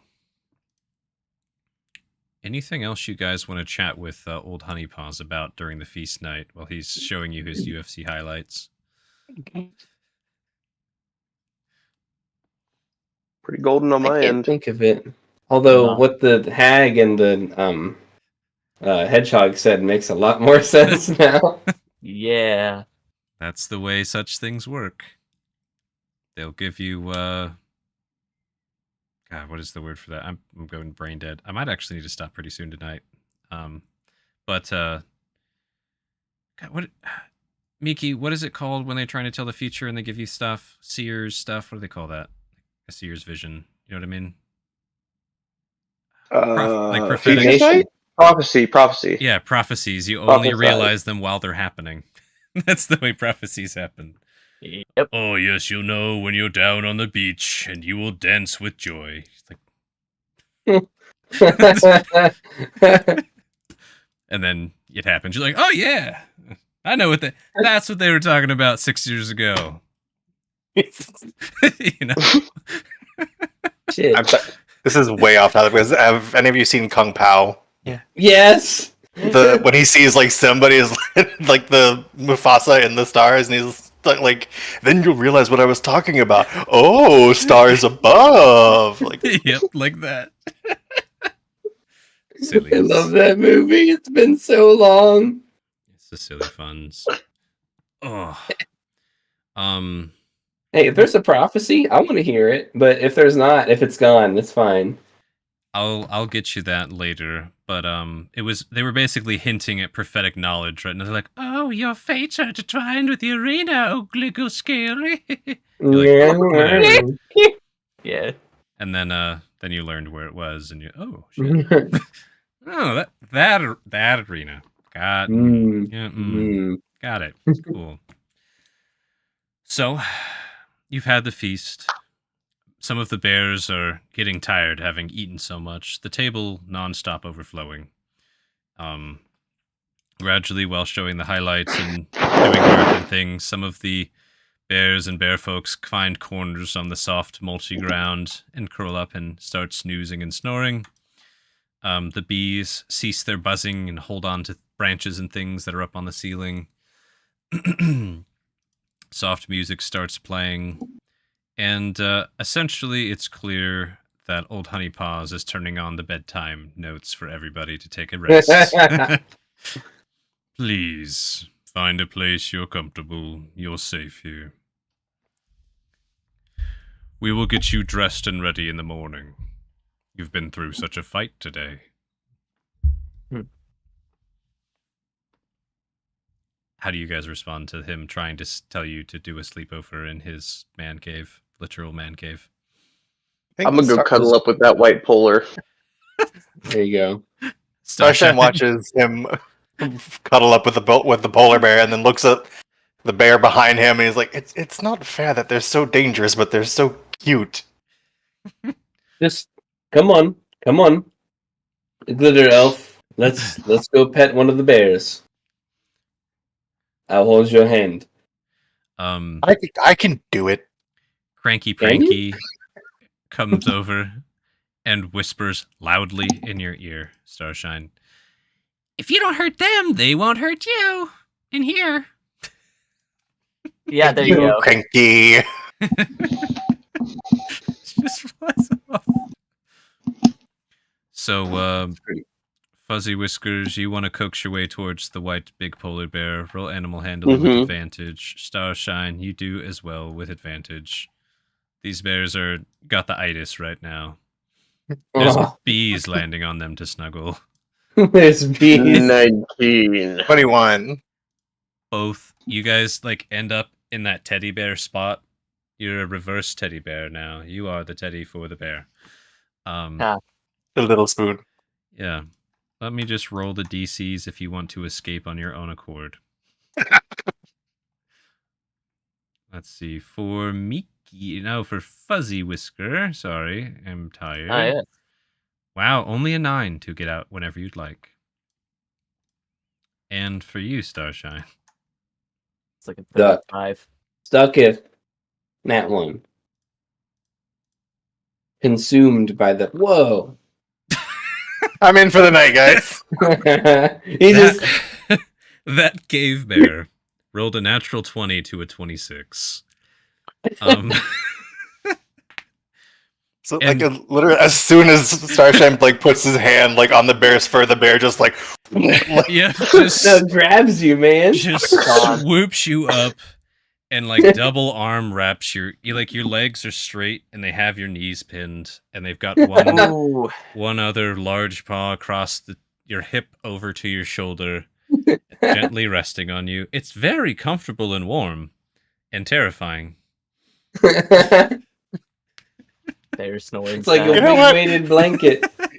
You know what? This may as well be how this day ends for me. Nothing's clearer than this is your fate. You're stuck here with these bears than literally being stuck with this bear. Imagine the little fairies just hovering over you, saying that to you. Oh, she would do something pranky like that. Giggle Scale, Tumble Whisker, are you guys trying to snuggle anybody tonight? Since the Snuggle Fest has started. Tumble Whisker would probably try and snuggle up with this crazy Viking, dwarf bear here. You can go to sleep. I need to finish. And they they force your head down onto their lap while they're doing your braids. Just you can resist if you want, but that's fantastic. Rude's out. Use my dwarven armor as your pillow. This is probably more comfortable for Rune than anything else. Scale mail skirt on very tough bare leg thighs. Feels like home. These legs are better than me paw. Exactly. That's Tumble Whisker right now. Oh, feels like home. How about you, Giggle Scale? I'm probably gonna find a lonely corner to brood.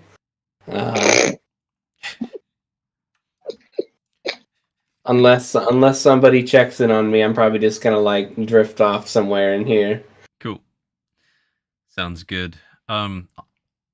Bumbleberry's gonna fall asleep on the food table. She's Bumbleberry. just snuggling meats and nuts and fruits. Mm-hmm. That makes sense. All right. You guys all have an extremely peaceful rest. I'm assuming you're all taking a long rest, whether that's sleep or meditation or what. Oh yeah. It's like you're swimming on a warm ocean of warm bear bellies and little droplets of warm honey occasionally dripping on your faces. It's bear drool. Ooh. But you all have a wonderful long rest of a night. You can gain the benefits of such. And I think, unfortunately, I do need to stop GMing now for this night, as I'm feeling my brain and body deteriorating rapidly. I think that's a pretty good spot, honestly. So snuggly. Yeah. One thing I will do, though, because I did make this art, or I tried to make this art. Is that even the right art? I don't know. That ain't even it. Do it. I don't know if it's it. We'll find out. He did show like a picture of the arena while he's like, oh, look at, there's some arena. I thought about entering a fight there once, but it didn't seem it would be very bare. And there is this just kind of picture of the arena left up. This is a very quick and dirty Photoshop. Nice. But if anybody wants to roll me in nature, they can. Yeah. Of course, sir. 10. Wow. Oh, a 5. Yeah, that is a really bright white, interestingly shaped arena. It seems to be made out of a different material than all of the adobe city that is surrounding it. It looks like it's carved out of a tooth. Now tell Or me, a skull. is this check related to the origins of stonework? Close enough. Sure. Yeah! 17, baby. Hey! Wait a minute, that's a frickin' tooth. Perfect. Oh, can you put it back up again? I clicked off the... Yeah, no problem. The arena clearly to I can't what did I call you? Tumble Whisker? Humble whisker. Whisker. Don't be it. That's clearly carved out of an impossibly large tooth. That's pretty darn there. If that makes sense. Yeah, it's wild. You can even imagine it in your mind. You know what? I'll do that with a 17. And then we're going to call it here soon. Just give me one sec here. Dude, I'll show you the whole dang tooth is what I'm going to do. You heard legends tell that it was carved of a tooth, but you couldn't believe it. Damn! That's really cool. That is the arena. Cool. Nice. Alrighty. On that fine note, unfortunately, I need to end before I completely ruin my own game. And let's go to the end screen. Alrighty. Actually, no, I'm going to leave you guys here. I'll just change the screen elsewhere, but... Alright, let's do our outros. Come on, brain. You're okay. Let's go back over here like you're supposed to. Alright. Well, we're going to end the session there tonight, but stick around for the outros and our thanks. Once again, I am Gats. I was the GM tonight for Bane of the Ancients DnD. And if you'd like to catch us in the future, go ahead and check the schedule down in the Google Doc, linked in the description below. If you're on Twitch, you can check that in the general channel description. Note, for anybody watching right now, I will update the Google Doc after this session, but next week we are shifting the session from Thursday to the next Sunday. Not this coming Sunday, but next Sunday will be our next session. I will update that very soon. I, of course, want to give our special shout out to our top tier patron, our fiendish patron, Taija Sky Dragon. Thank you so much for your patronage and support. And if you want to catch us in the past, all the videos for Season 7, and honestly 1 up until it, are on the YouTubes if you want to take a peek at them. And without further ado, let me pass it to other folk who may or may not have shout-outs or things that I forgot to shout out. So who was I playing with tonight? Hello, everyone. I go by Aludriea Luna. I was playing Humble Whisker Stonebeard this session. It was a pleasure. I'm Chuck. I was playing Starshine Glitter Elf, the Astral Elf Cleric. I am J. Crew playing something Whiska Bearstrummer. The those not so things. screwed over from a He was Fabial screwed. as I thought he would be kind of guy. Sink in. Hey folks, it's me, Two Hands, playing Giggle Scale Serpent Master. Lessons learned from the session, trust the GM. Alright? And I will be running my own game in my own world of Rodinia with dice rolling on the 25th, featuring a full contingent of ridiculousness. And we'll be streaming every other Saturday on this channel at around this time. So looking forward to kicking that off. And thanks for having us. Like and subscribe if you haven't already. Thank you so much, everybody. Follow us on X. Oh, Formerly yes. Twitter. All right. Thanks, guys. Have a good night. We'll see you soon. Have a good night, everyone.